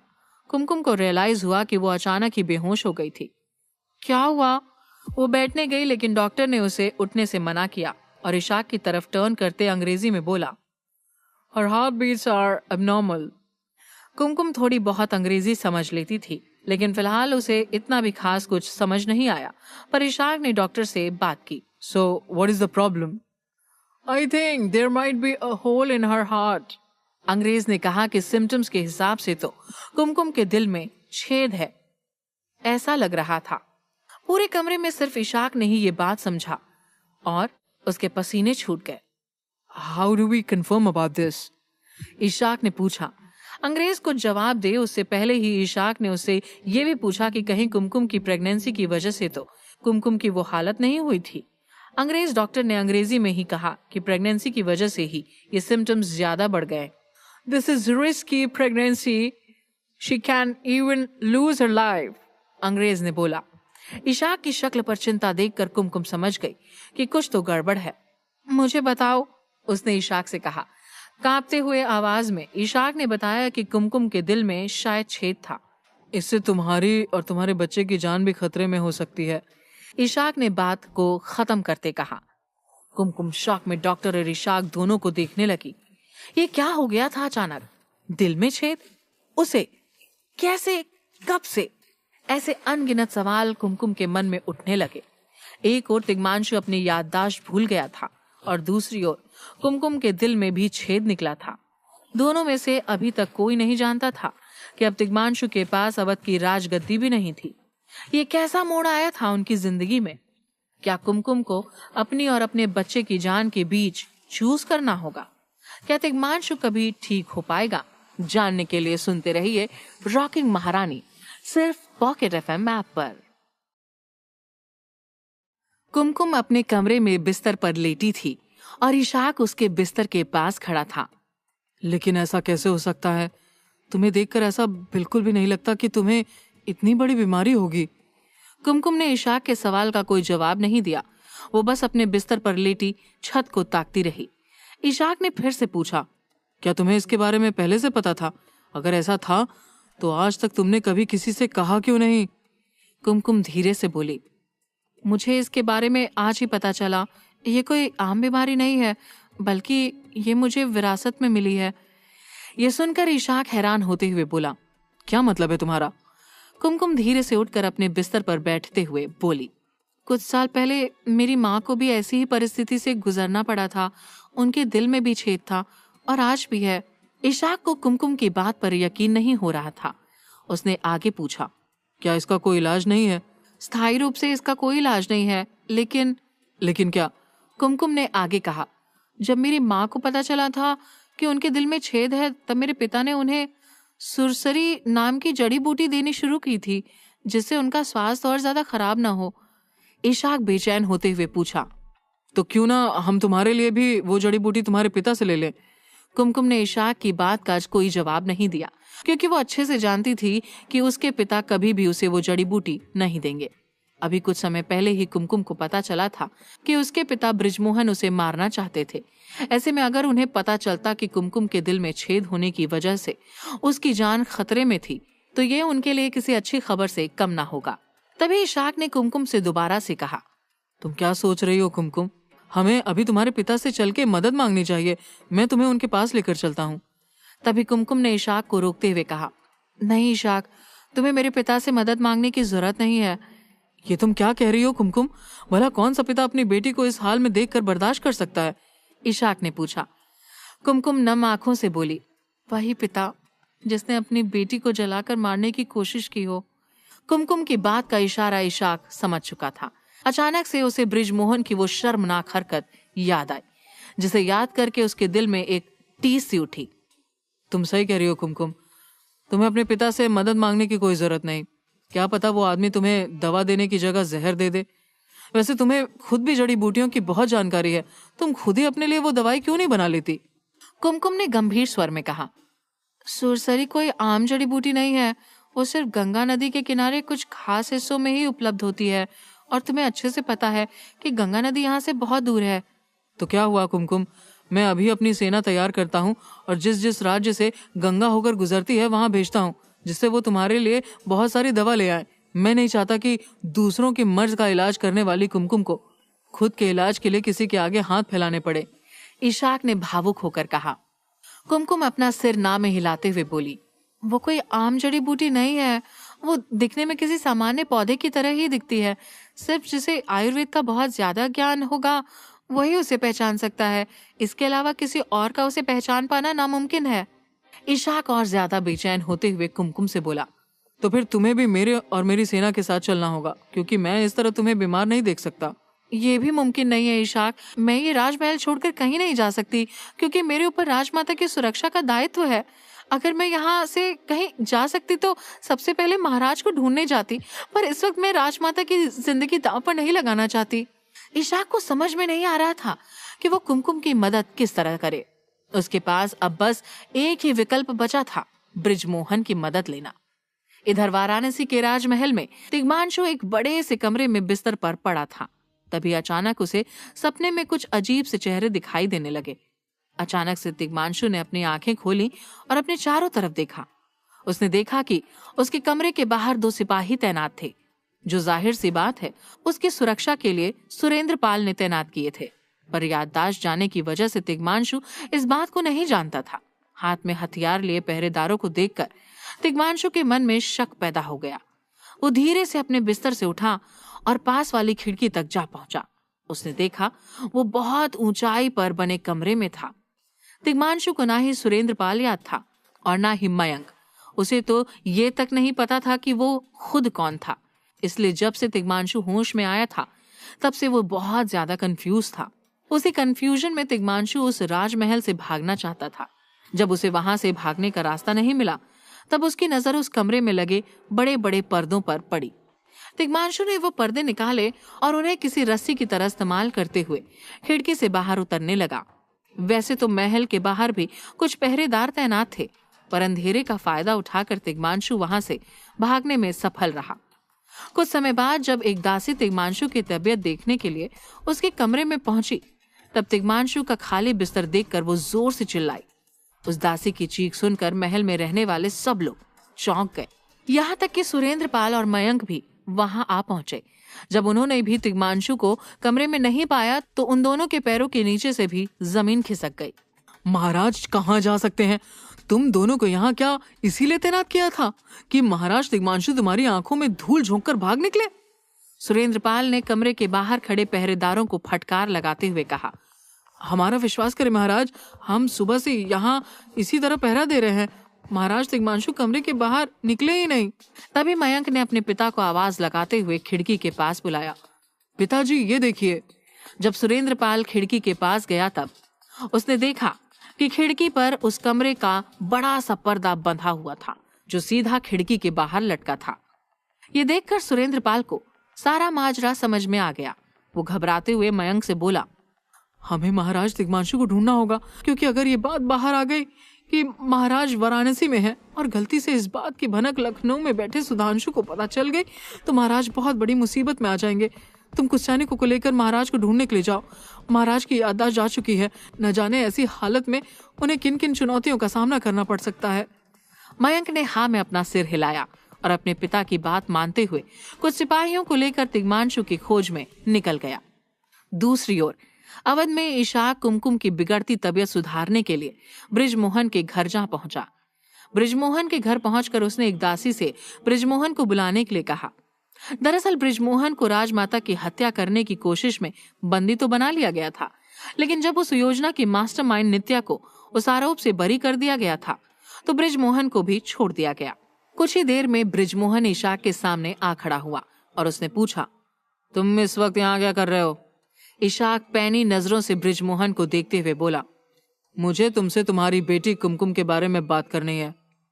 कुमकुम का नाम सुनकर बृजमोहन की आंखों में गुस्सा उतर आया। उस अपशकुनी का नाम भी मत लो, वो मेरी बेटी नहीं है और उससे मेरा कोई वास्ता नहीं। बृजमोहन की बात सुनकर इशाक इतना तो समझ गया था कि वो जिस चीज के लिए उसके पास आया था बृजमोहन उसे मदद करने से मुकरने वाला था। पर इशाक को कुमकुम की बहुत चिंता हो रही थी और वो आखिरी दम तक उसके लिए कुछ करना चाहता था। इशाक ने थोड़े विनम्र भाव में बृजमोहन से कहा, कुमकुम के दिल में छेद है, उसकी तबीयत ठीक नहीं है। अगर सही समय पर उसका इलाज नहीं हुआ तो उसके और उसके होने वाले बच्चे की जान को खतरा हो सकता है। मुझे तुम्हारी मदद की जरूरत है। इशाक के मुंह से ये बात सुनकर मानो जैसे बृजमोहन के कलेजे को एक ठंड सी पहुंची। वो मुस्कुराते हुए बोला, शायद आज की तारीख में ये पहली अच्छी खबर होगी जो मैं सुन रहा हूँ। उसके साथ ऐसा ही होना चाहिए, लेकिन मुझे ये समझ में नहीं आ रहा है कि तुमने ऐसा सोच भी कैसे लिया कि मैं कुमकुम को बचाने के लिए तुम्हारी मदद करूंगा। इशाक ने जैसा सोचा था बृजमोहन ने उसे वैसा ही जवाब दिया था। इशाक बृजमोहन से बात करके ज्यादा समय बर्बाद नहीं करना चाहता था। वो गंभीर स्वर में बृजमोहन से बोला, मैं तुम्हारी फालतू की बकवास सुनने नहीं आया हूँ, मुझे कुमकुम की माँ से मिलना है। बृजमोहन ने कुमकुम की माँ मंदाकिनी को पहले ही एक कमरे में बंद कर रखा था और वो नहीं चाहता था कि इशाक को उसके बारे में पता चले, इसलिए वो इशाक से कड़क आवाज में बोला, ये मेरा घर है और मंदाकिनी कुमकुम की माँ होने के पहले मेरी पत्नी है। जब तक मैं नहीं चाहूंगा तब तक उससे कोई भी नहीं मिल सकता, इसलिए तुम्हारे लिए बेहतर यही है कि तुम यहाँ से चले जाओ। मैं जानता हूँ कि कुमकुम की माँ को भी वैसी ही बीमारी है। तुम तो मेरी मदद करने से रहे, इसलिए मैं तुम्हारी बीवी से मिलना चाहता हूँ जिससे वो अपनी बेटी की मदद कर सके। बृजमोहन के सिर से अब पानी ऊपर जा चुका था। वो चिढ़ते हुए बोला, तुम्हें एक बार में समझ नहीं आ रहा है क्या? मैं या मेरे परिवार का कोई भी सदस्य उस कुमकुम की मदद नहीं करना चाहता। वो कुमकुम कल की मरती आज मर जाए, हमें उससे कोई लेना देना नहीं है। बृजमोहन! इशाक जोर से चिल्लाते हुए अपनी तलवार निकाल कर खड़ा हो गया। बृजमोहन की उस बात ने इशाक के अंदर के राक्षस को जगा दिया था। भले ही वो ये जानता था कि कुमकुम उससे प्यार नहीं करती थी, पर वो अभी भी दिल से कुमकुम को प्यार करता था और उसके खिलाफ कुछ भी नहीं सुन सकता था। लेकिन तभी इशाक ने अपने गुस्से पर काबू किया। बृजमोहन जैसा भी था, पर था तो कुमकुम का पिता ही, और इशाक को ये बात अच्छे से पता थी कि अगर वो बृजमोहन का सिर धड़ से अलग कर देता तो कुमकुम को बहुत दुख होता। इसलिए इशाक बृजमोहन से बिना कुछ कहे वहां से निकल गया। लेकिन इशाक को कैसे भी कुमकुम को बचाना था, इसलिए वो सीधा कुमकुम के कमरे में जाकर उससे बोला, मैं तुम्हें इस तरह मरते नहीं देख सकता कुमकुम, तुम्हें वो जड़ी बूटी खुद ही चलकर लेनी होगी। इशाक, मैं तुमसे बता चुकी हूँ कि मैं राजमाता को इस तरह यहाँ अकेले छोड़कर नहीं जा सकती। इशाक कुमकुम को समझाते हुए बोला, तुम्हें राजमाता की चिंता करने की कोई जरूरत नहीं। मेरा वफादार बैरम खां अपने आदमियों के साथ उनका खास ख्याल रखेगा। लेकिन अगर तुमने खुद को ठीक नहीं किया तो ना ही राजमाता, ना तिग्मांशु और ना ही अपनी प्रजा की रक्षा कर पाओगी। इशाक की बात कुमकुम को समझ में आई। अगर सब कुछ ठीक रखना था तो उसकी खुद की तबीयत का ठीक रहना बहुत जरूरी था। उसने इशाक की बात मानते हुए कहा, ठीक है, मैं तुम्हारे साथ चलने के लिए तैयार हूँ, पर हम जाएंगे कहाँ? इशाक ने एक गहरी सांस लेते हुए बोला, वाराणसी। दूसरी ओर वाराणसी की गलियों में तिग्मांशु इधर उधर भटक रहा था। उसे समझ में नहीं आ रहा था कि वो कहाँ जाए। लेकिन तभी तिग्मांशु की नजर गली की दूसरी ओर मौजूद शाही सिपाहियों पर पड़ी, जो इधर उधर शायद उसे ही ढूंढ रहे थे। उन्हें देखकर तिग्मांशु ने आगे भागना शुरू किया, लेकिन तभी अचानक तिग्मांशु एक आदमी से टकरा कर गिरा। उस आदमी ने एक बड़ा सा चादर ओढ़ रखा था, लेकिन जब तिग्मांशु उससे टकराया तब उसका चादर उसके सिर से फिसल गया। जैसे ही उस आदमी ने तिग्मांशु को नीचे गिरा देखा, एकाएक उसके मुंह से निकल पड़ा, महाराजा तिग्मांशु यहाँ वाराणसी में? तिग्मांशु उस आदमी के चेहरे को गौर से देख रहा था, मानो जैसे उसे पहचानने की कोशिश कर रहा था। लेकिन कमजोरी और टकराने के कारण उसका सिर घूमने लगा और वो बेहोश हो गया। तिग्मांशु को जिंदा अपने सामने देख वो आदमी भौचक्का रह गया था। वो झुककर तिग्मांशु को ध्यान से देख रहा था, मानो जैसे उसे अपनी आंखों को दोबारा से विश्वास दिलाना था कि जो उसने देखा था वो सच था। लेकिन तभी पीछे से आते सिपाहियों की आवाज सुनकर वो आदमी चादर ओढ़कर वहां से भाग निकला। तभी मयंक कुछ सिपाहियों के साथ वहां आया और तिग्मांशु को बेहोश देखकर उसे सिपाहियों की मदद से वापस राजमहल ले जाने लगा। लेकिन वो शख्स जिसने चादर ओढ़ रखा, वो कहीं छुपकर अपने पुराने दुश्मन को जाते हुए देख रहा था। वो धीरे से मुस्कुराकर अपने आप से बड़बड़ाया, वाह क्या बात है, लखनऊ नरेश वाराणसी नरेश के घर के मेहमान बनकर आए हैं। ये खबर लखनऊ तक पहुंचानी बहुत जरूरी है। आखिर वो आदमी था कौन? क्या सुधांशु को तिग्मांशु के वाराणसी में होने का पता चल जाएगा? क्या वाराणसी में कुमकुम और तिग्मांशु का मिलन होगा? जानने के लिए सुनते रहिए रॉकिंग महारानी, सिर्फ पॉकेट एफएम ऐप पर। तिग्मांशु की जब नींद खुली तो उसने अपने आप को वापस से वाराणसी के राजमहल के उसी कमरे में पाया। वो फौरन चौंक कर उठा, लेकिन तभी उसकी नजर उसके सामने बैठे सुरेंद्र पाल पर पड़ी। सुरेंद्र पाल को देखकर तिग्मांशु पास पड़ा एक पतीला का शोपीस उठाकर उसे दिखाते हुए बोला, खबरदार, अगर तुमने मुझे नुकसान पहुंचाने की कोशिश की तो। सुरेंद्र पाल विनम्र स्वर में तिग्मांशु से बोला, आप मेरे मित्र हैं, फिर भला मैं आपको नुकसान क्यों पहुंचाऊंगा? मैं आपको बस ये आश्वासन देना चाहता हूँ कि यहाँ आपका कोई भी दुश्मन नहीं है, इसलिए आप यहाँ से बेवजह भागने की कोशिश ना करें। सुरेंद्र पाल के शब्दों में सच्चाई नजर आ रही थी, इसलिए तिग्मांशु ने अपने हाथ से वो शो पीस छोड़ दिया और अपने दोनों हाथ अपने सिर पर रखकर बेचैन होता हुआ बोला, मैं कौन हूँ और क्या हुआ है मेरे साथ? सुरेंद्र पाल तिग्मांशु के पास आते हुए विनम्रता से बोला, आप लखनऊ के महाराज तिग्मांशु सिंह बहादुर हैं। एक हादसे में आपकी याददाश्त चली गई है। मेरे साथ क्या हादसा हुआ था और मैं यहाँ कैसे पहुंचा? तिग्मांशु ने अपने सवालों का दौर जारी रखा। तिग्मांशु को सारा सच बताना उसकी सेहत के लिए ठीक नहीं था, इसलिए सुरेंद्र पाल ने बात टालते हुए उससे कहा, मैं आपको ज्यादा कुछ तो नहीं बता सकता, बस इतना समझ लीजिए कि आप परिस्थितियों के जंगल में फंसकर कहीं भटक गए हैं। लेकिन मुझे विश्वास है कि आप एक न एक दिन इस जंगल से जरूर बाहर निकलेंगे। फिलहाल के लिए मैं आपसे एक गुजारिश करना चाहता हूँ, जब तक आपकी याददाश्त वापस नहीं आ जाती तब तक आप इस राजमहल से बाहर न निकलें, क्योंकि ऐसा करने से आप बहुत बड़ी मुसीबत में फंस सकते हैं। तिग्मांशु को सुरेंद्र पाल की बात समझ में नहीं आई, पर वो इतना समझ गया था कि सुरेंद्र पाल जो कुछ भी कह रहा था वो उसके भले के लिए कह रहा था, इसलिए तिग्मांशु ने उसकी बात मानते हुए अपना सिर हाँ में हिलाया। दूसरी तरफ वो चादर वाला आदमी लखनऊ के राजमहल के बाहर पहुंचा तो उसे पहरेदारों ने रोका। कौन हो तुम? एक पहरेदार ने पूछा। मेरा नाम सुखदेव है और मैं महाराज सुधांशु के लिए खास खबर लाया हूँ। यह सुनकर पहरेदार बोला, महाराज तुम जैसे भिखारियों से नहीं मिलते, तुम्हें जो भी सूचना देनी है हमें बताओ, हम महाराज तक वो खबर पहुंचा देंगे। सुखदेव बिल्कुल भी जोखिम नहीं लेना चाहता था, क्योंकि उसे पता था कि तिग्मांशु के वफादार अभी भी लखनऊ के राजमहल में मौजूद थे और अगर ऐसे में उन्हें तिग्मांशु का पता चल जाता तो वो सुधांशु को तिग्मांशु तक कभी भी पहुंचने न देते।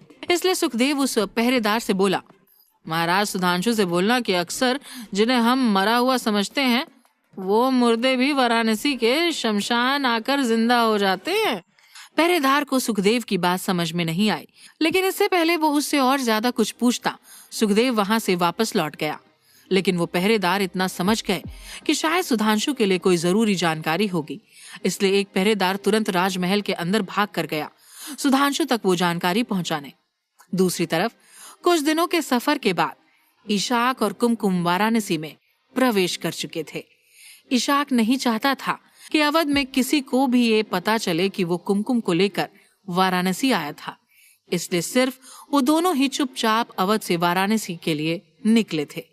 कुमकुम की तबीयत अभी भी पूरी तरह से ठीक नहीं थी और उसके मन में खुद से ज्यादा तिग्मांशु के लिए चिंता थी। उसके पास तिग्मांशु के बारे में कोई जानकारी नहीं थी, लेकिन जहां बाकी लोग इस बात को मान चुके थे कि तिग्मांशु अब इस दुनिया में नहीं रहा था, वही कुमकुम का मन इस बात को मानने के लिए तैयार नहीं था। कुमकुम और इशाक की घोड़ा गाड़ी वाराणसी के एक पुराने घर के सामने आकर रुकी। वो दोनों उस घर के अंदर चले गए, जहां एक 20-22 साल का लड़का बैठा कुछ जड़ी बूटी पीस रहा था। ये चंदन है, मेरे दोस्त अजय सिंह का छोटा भाई। अजय सिंह और मैंने कई लड़ाइयां साथ लड़ी, लेकिन एक लड़ाई में अजय सिंह शहीद हो गया। चंदन को मैं अपने छोटे भाई जैसा मानता हूँ और ये वाराणसी के राजवैद्य का शागिर्द है।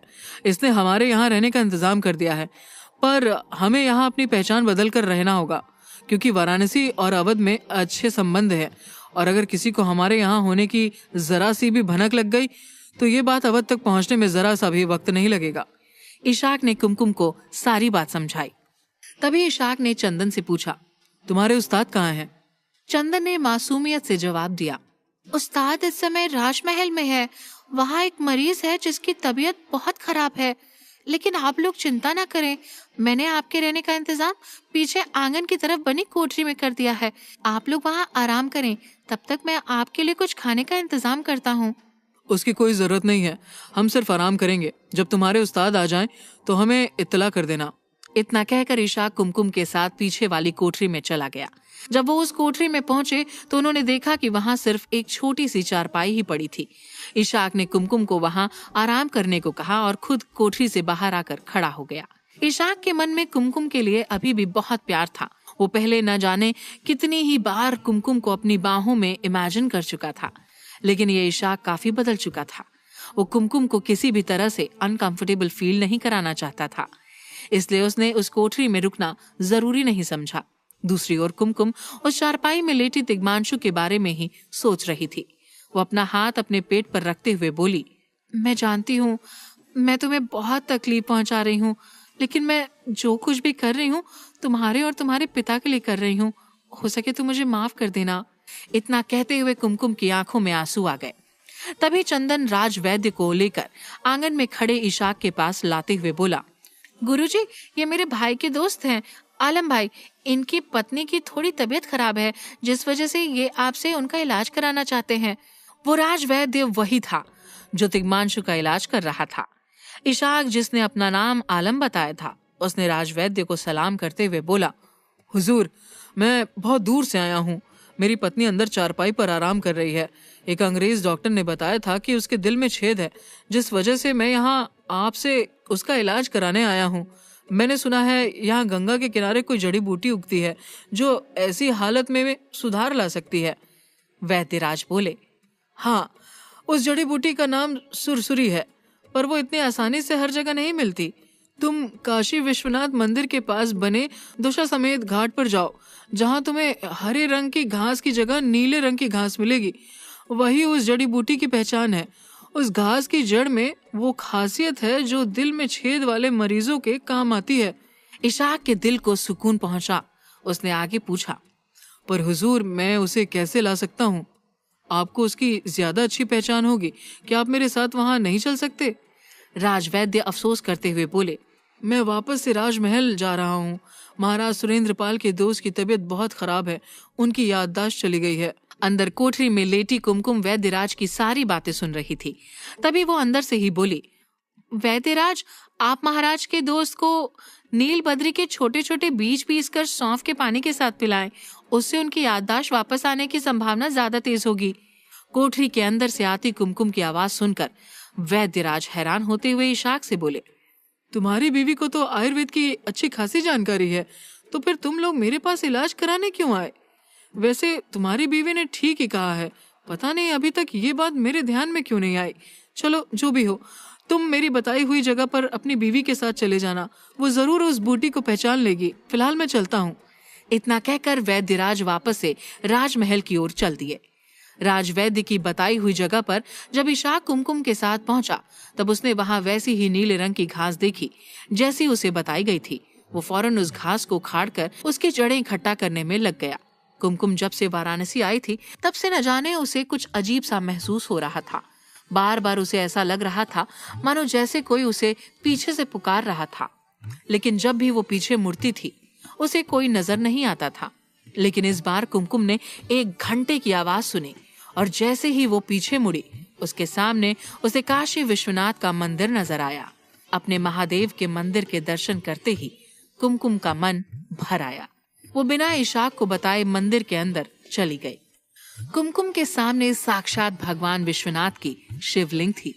कुमकुम हाथ जोड़कर शिवलिंग के सामने बैठ गई और नम आंखों से बोली, हे महादेव, आपने हर बार मेरी और मेरे सुहाग की रक्षा की है, लेकिन आज मैं नहीं जानती मेरा सुहाग कहाँ है। मेरे अपने ही मेरी और मेरे सुहाग की जान के दुश्मन बने बैठे हैं। मैं आपके सिवा किसी पर भरोसा नहीं कर सकती। मेरी मदद करें महादेव, मुझे मेरे सुहाग से मिला दें।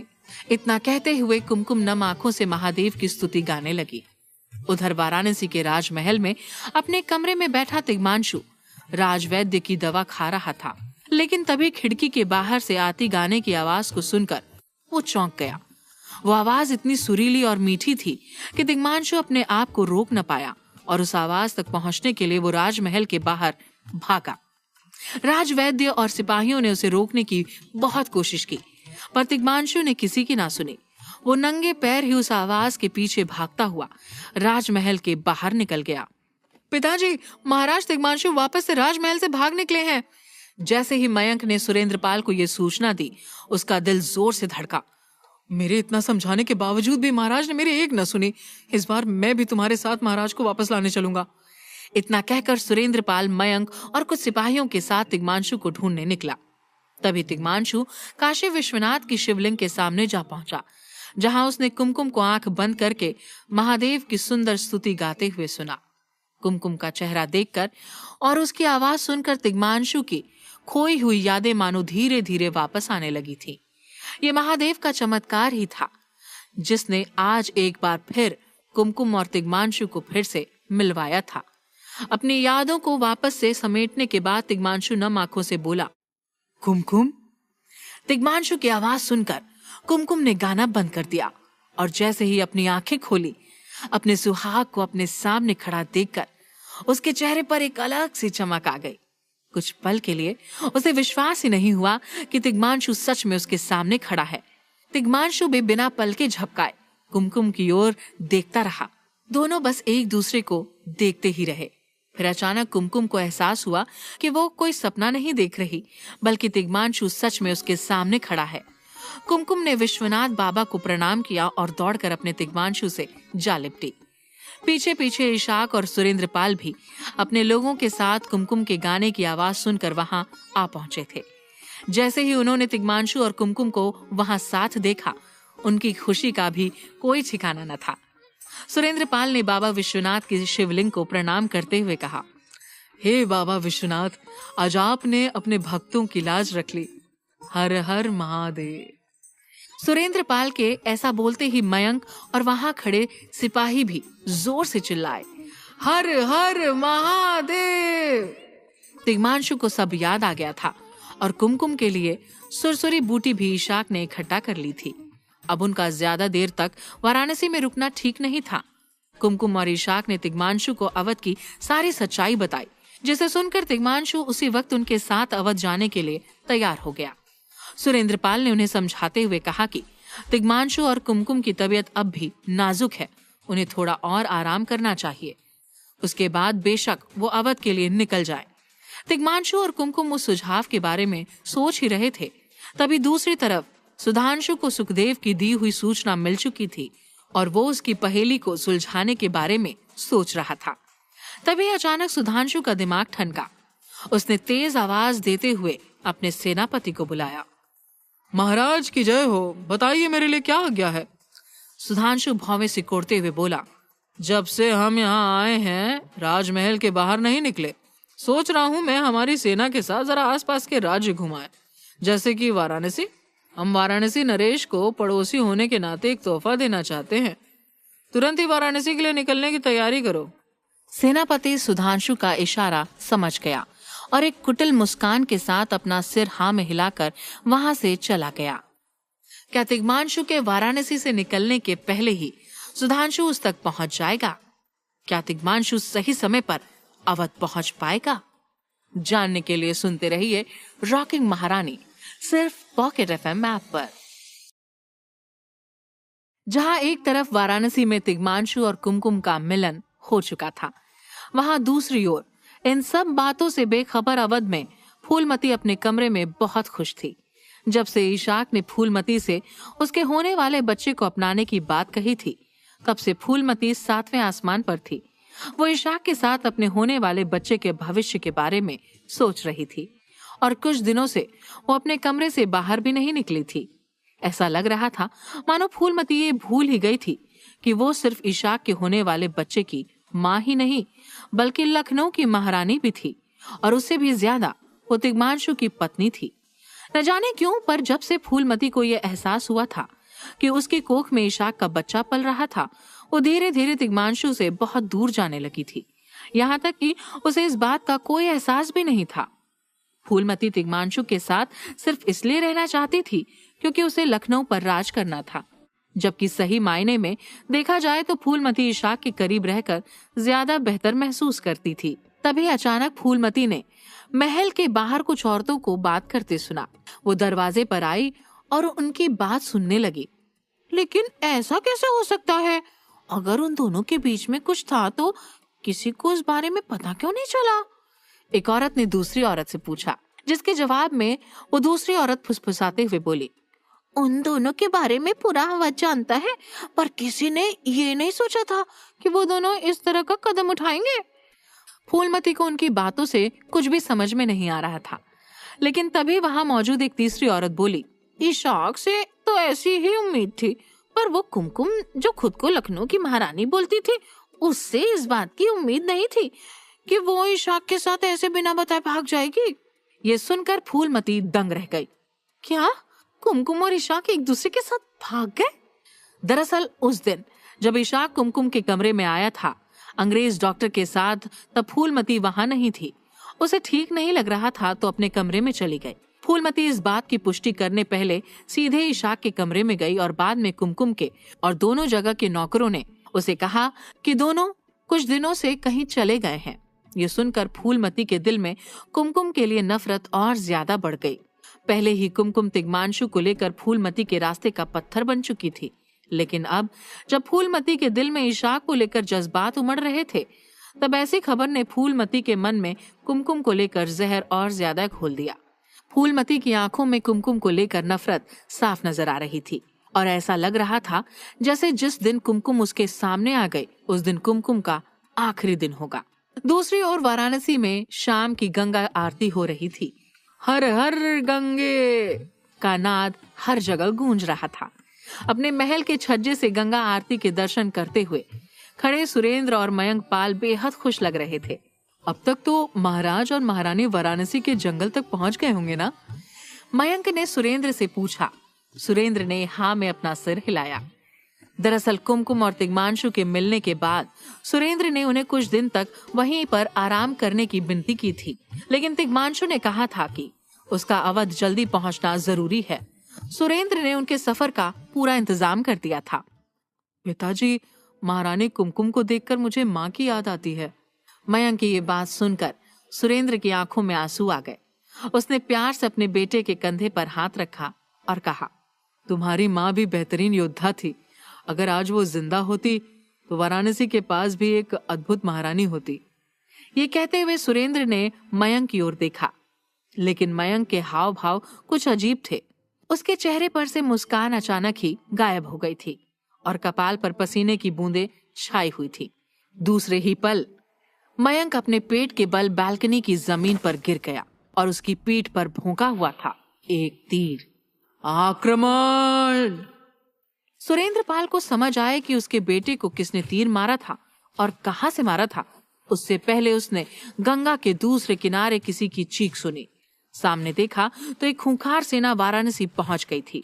सुरेंद्रपाल उस सेना के झंडे को ठीक से देख सके उससे पहले सैकड़ों तीर की वर्षा होने लगी। गंगा आरती के लिए इकट्ठा हुए पंडित और भक्तजन पागलों की तरह इधर उधर भागने लगे। सुरेंद्रपाल ने तुरंत खुद को संभाला।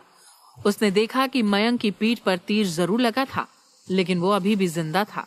इसे अंदर ले जाओ, वैद्य को बुलाओ। सुरेंद्रपाल चीखने लगा। सेना तैनात हो, वाराणसी पर हमला हुआ है। कुछ सिपाही आकर घायल मयंक को अंदर लेकर गए और सुरेंद्रपाल अपने दरबार की ओर लड़ाई की स्ट्रैटेजी करने के लिए भागा। उसे तो समझ ही नहीं आ रहा था कि आक्रमण किया किसने और अचानक क्यों। तभी एक सिपाही ने आके खबर दी, महाराज, लखनऊ की सेना ने आक्रमण किया है। ये कहते हुए सिपाही ने मयंक की पीठ से खींचकर निकाला हुआ तीर सुरेंद्र को दिखाया। उस तीर पर छाप थी लखनऊ के सियासत की। सुरेंद्रपाल तुरंत समझ गया कि लखनऊ के महाराज ने यानी सुधांशु ने वो आक्रमण किया था। युवराज की तबीयत कैसी है? बेहद चिंता में सुरेंद्र पूछ बैठा। तीर जहरीला नहीं था महाराज, युवराज होश में आ गए हैं, राजवैद्य उनका इलाज कर रहे हैं। सिपाही की बात सुनकर सुरेंद्रपाल के होश थोड़े ठिकाने आए। उसने एक हुक्म दिया, दोनों किनारों पर सिपाही को तैनात कर दो और 80 घाट पर नीला झंडा लहरा दो। ये हमारी लड़ाई नहीं है। सच तो ये था कि कोई भी महाराज अचानक हुए आक्रमण को नीले झंडे से पॉज करवा सकता था, ताकि वो और उसका दुश्मन पहले इंसानों की तरह बातचीत कर सके। सुरेंद्रपाल जानता था कि सुधांशु यहाँ क्यों आया था। दुश्मनी लखनऊ और वाराणसी के बीच नहीं थी, दुश्मनी तिग्मांशु और सुधांशु के बीच थी। हाँ, सुधांशु की सेना ने उसके निर्दोष बेटे पर आक्रमण जरूर किया था, लेकिन वो समझ गया कि वो आक्रमण सिर्फ सुरेंद्र को डराने के लिए था, ताकि सुरेंद्र तुरंत ही तिग्मांशु को सुधांशु के हवाले कर दे। वैसे तो सुरेंद्रपाल को तिग्मांशु की मदद करने में कोई प्रॉब्लम नहीं थी, लेकिन दो भाइयों की लड़ाई में सुरेंद्रपाल फिलहाल तो अपने सिपाही गंवाना नहीं चाहता था। ऊपर से तिग्मांशु वाराणसी से निकल गया था। सुधांशु को आक्रमण करके वैसे भी कुछ नहीं मिलता। गंगा के दूसरे किनारे सुधांशु अपनी गाड़ी में बैठा था और दारू के 2 बोतलें खत्म कर चुका था।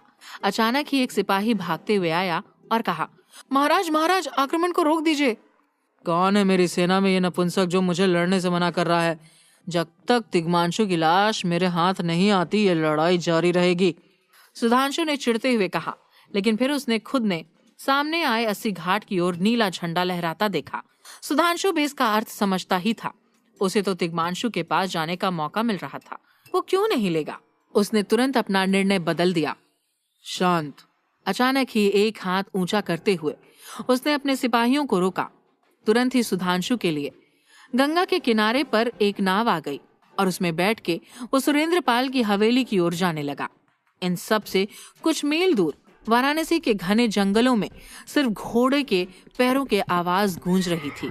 आपको यकीन है कि ये अवध जाने का सही रास्ता है? कुमकुम घोड़ा गाड़ी के बाहर देखते हुए बोल उठी।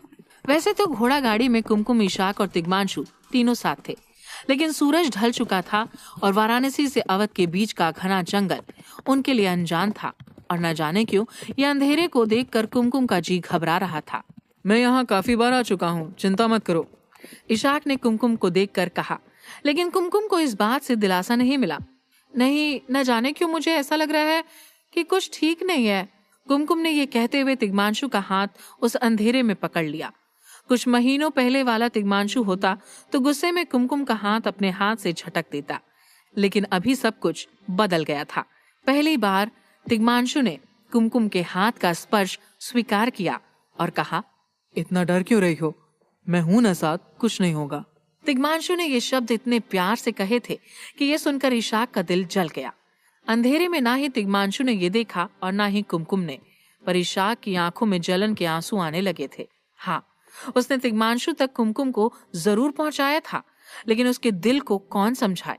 लेकिन अचानक ही उनका घोड़ा जोर से हिनहिनाया और घोड़ा गाड़ी एक बड़े झटके के साथ रुक गई। क्या हुआ?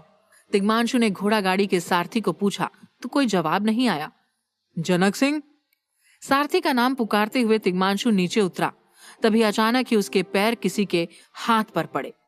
उसी वक्त ऊपर से पेड़ के पत्ते थोड़े हवा में हिले और चांद की हल्की सी रोशनी जंगल के जमीन पर पड़ी और तिग्मांशु की सांसें रुक गई। उसका सारथी जनक सिंह नीचे पड़ा तड़प रहा था। क्या हुआ था उसको? इशाक, कहते हुए तिग्मांशु ने जनक सिंह को उठाने की कोशिश की। इशाक कूदकर नीचे उतरा और अंधेरे में तिग्मांशु की मदद करने लगा। और अचानक ही उन लोगों ने इशाक के पीछे एक ऐसी आवाज सुनी जो सुनकर उनके होश उड़ गए। ये भयानक फूंकार थी। इशाक ने शौक में पीछे देखा तो एक बेहद मोटा कोबरा अपने फन फैला के उसके पीछे खड़ा था। कुमकुम का भी तभी उस कोबरा पे ध्यान गया। फिर 2 पल में एक साथ बहुत कुछ हो गया। कुमकुम चीखी, इशाक ख्याल रखो। उसी समय इशाक को उस भयानक कोबरा ने उसके पैरों में डसा। आ! कहते हुए इशाक के हाथ से जनक सिंह छूट गया और वो जमीन पर लेटकर तड़पने लगा। कोबरा को देखकर घोड़ा बेहद डर गया था और अचानक ही उसने खुद को स्ट्रगल करके गाड़ी से छोड़ा और वहां से भाग निकला। कोबरा भी वहां से सरक गया। उस अंधेरे जंगल में रह गए तो बस कुमकुम और तिग्मांशु और उनके बीच 2 तड़पते इंसान, इशाक और सारथी जनक सिंह। उसी वक्त जनक सिंह ने अजीब सी आवाज निकाली और कुमकुम तुरंत ही समझ गई कि वो मर चुका था। हमें किसी भी हाल में इशाक को बचाना होगा, कुमकुम बोल उठी। 2 ही पल में तिग्मांशु ने बड़ी मेहनत से तड़पते हुए इशाक को गाड़ी में रखा। इसकी हालत बहुत खराब है, इसके लिए कोई जड़ी बूटी ढूंढनी होगी। कुमकुम ने कहा तो सही, लेकिन इस अनजान जंगल में वो जड़ी बूटी कैसे ढूंढेंगे, कहाँ ढूंढेंगे? ऊपर से घोड़ा भी तो भाग गया था। अचानक ही तिग्मांशु को एक ख्याल आया। मैं ये गाड़ी खींच लेता हूँ, पहले यहाँ से बाहर निकलते हैं। कुमकुम मना करे उससे पहले तो घोड़े की जगह तिग्मांशु ने ले ली थी। आप? कुमकुम आगे कुछ बोले उससे पहले तिग्मांशु उस गाड़ी को खींचने लगा जिस पर कुमकुम और अभी भी तड़प रहा इशाक गाड़ी में बैठे थे। दूसरी ओर अवध के राजमहल में आलिशान अपने कमरे में आंखें फाड़े खड़ी थी। उनके सामने उनका अर्थ मंत्री, फाइनेंशियल मिनिस्टर भगत राजगुरु खड़ा था। भगत राजगुरु तब से अवध राज्य का अर्थ मंत्री था जब से तिग्मांशु का पिता महाराज विक्रम सिंह बहादुर राज करता था। उसे कोई फर्क नहीं पड़ता था कि अवध की राजगद्दी पर कौन राजा है, वो तो बस राजगद्दी का वफादार था और इसीलिए वो बिना बुलाए ही आलिशान से मिलने आ गया था। मुझे लगा आपको ये बताना काफी जरूरी है कि राजमाता सुंदरी मुझसे कल सुबह मिलना चाहती हैं। भगत ने बोल दिया। मैंने पिछले महीने जो अर्थव्यवस्था के नए नियम बनाए थे उनमें बदलाव करना चाहती हैं। भगत ने जो नए नियम बनाए थे उस हिसाब से तो राजगद्दी को अपनी 4500 एकड़ की जमीन से कम वार्षिक 20 करोड़ का फायदा होना था। ये फायदा वैसे तो राजगद्दी का ही था, लेकिन भगत नहीं जानता था कि वार्षिक 20 करोड़ आमदनी में से आलिशान और राय सिंह बहादुर जनता के लिए 1 करोड़ भी नहीं छोड़ने वाले थे। क्या बदलाव कर रहे हैं? आलिशान बोल उठी। वो मैं नहीं जानता महारानी, बस इतना कहने आया हूँ कि शायद उनके आर्थिक बदलाव से राजगद्दी की आमदनी थोड़ी कम हो जाए, यही बात बताने आया था। कहते हुए भगत ने झुककर नमस्कार किया और वहां से चुपचाप चला गया। आलिशान को अब अफसोस होने लगा कि उस दिन उसने जब राजमाता के दस्तखत के लिए उसका गला दबाया था तो उसे जिंदा छोड़ा ही क्यों। महाराज को बोलो मैं आ रही हूँ, दरबार में एकांत करवा दें। आलिशान की आवाज में फ्रस्ट्रेशन पाकर उसका नौकर तुरंत ही उसके हुक्म का पालन करने के लिए भागा। दूसरी ओर वाराणसी के राजमहल में सुधांशु जब अकेला दरबार में आया तब वहां पर सिर्फ सुरेंद्रपाल था। आइए, कहते हुए सुरेंद्रपाल ने अपने पास वाली एक कुर्सी पर सुधांशु को बैठने का इशारा किया। सुरेंद्रपाल को इग्नोर करके सुधांशु चिल्लाने लगा। तिग्मांशु, मर्द का बच्चा है तो बाहर निकल। तिग्मांशु यहाँ नहीं है, इसलिए ये जंग मैंने रुकवा दी है। सुरेंद्रपाल की आवाज में भले ही शांति सुनाई दे रही थी, लेकिन मन में तो वो सुधांशु से नफरत कर बैठा था। सुधांशु 2 पल के लिए एकदम ही चुप हो गया। वो एकटक सुरेंद्र को देखने लगा, मानो सुरेंद्र के इरादे नाप रहा हो, लेकिन सुरेंद्र के चेहरे से उसकी सच्चाई झलक रही थी। तो कहाँ है? सुधांशु पूछ बैठा, लेकिन सुरेंद्र ने इस सवाल का कोई जवाब न दिया। मेरी मानो अपनी सेना को वापस लेकर जाओ, क्योंकि वाराणसी में काल भैरव निवास करते हैं। बिन वजह आक्रमण करके बेहद पछताओगे। कहते हुए सुरेंद्रपाल वहां से निकल गया। सुधांशु भड़क के राजमहल के बाहर निकला और बाहर तैनात उसके सिपाहियों को चीख चीख कर बोलने लगा, राजमहल का और वाराणसी का एक एक कोना छान मारो। मुझे कल सुबह तक तिग्मांशु जिंदा चाहिए। जाओ। सारे सिपाही निकल गए। सुधांशु अपने सिपाही से एक दारू की बोतल मंगवाने वाला था, तभी अचानक कोई पीछे से धीमी आवाज में बोला, मैं जानता हूँ कि तिग्मांशु कहाँ है महाराज। सुधांशु ने शौक में मुड़ के देखा। दीवार के पीछे से सुखदेव निकला। वाराणसी के जंगल से होते हुए अवध का रास्ता पकड़ा है। सुखदेव ने सच सच कह दिया। तुम कौन और मैं तुम्हारा क्यों यकीन करूं? सुधांशु के ये सवाल सुनकर सुखदेव के चेहरे पर मुस्कान आ गई। सिपाही भेज के देख लो, सुखदेव ने कहा। सुधांशु को उसका आत्मविश्वास पसंद आया। सिपाही! वो तुरंत ही चीख उठा और हुक्म दे दिया, 100 सिपाहियों को वाराणसी के जंगल की ओर भेजो और हाँ, वापस खाली हाथ मत आना। तिग्मांशु मुझे जिंदा चाहिए। क्या इन सब से बेखबर तिग्मांशु और कुमकुम वाराणसी जंगल में खुद की रक्षा कर पाएंगे? क्या वो दोनों इशाक की जान बचा पाएंगे? जानने के लिए सुनते रहिए रॉकिंग महारानी, सिर्फ पॉकेट FM ऐप पर।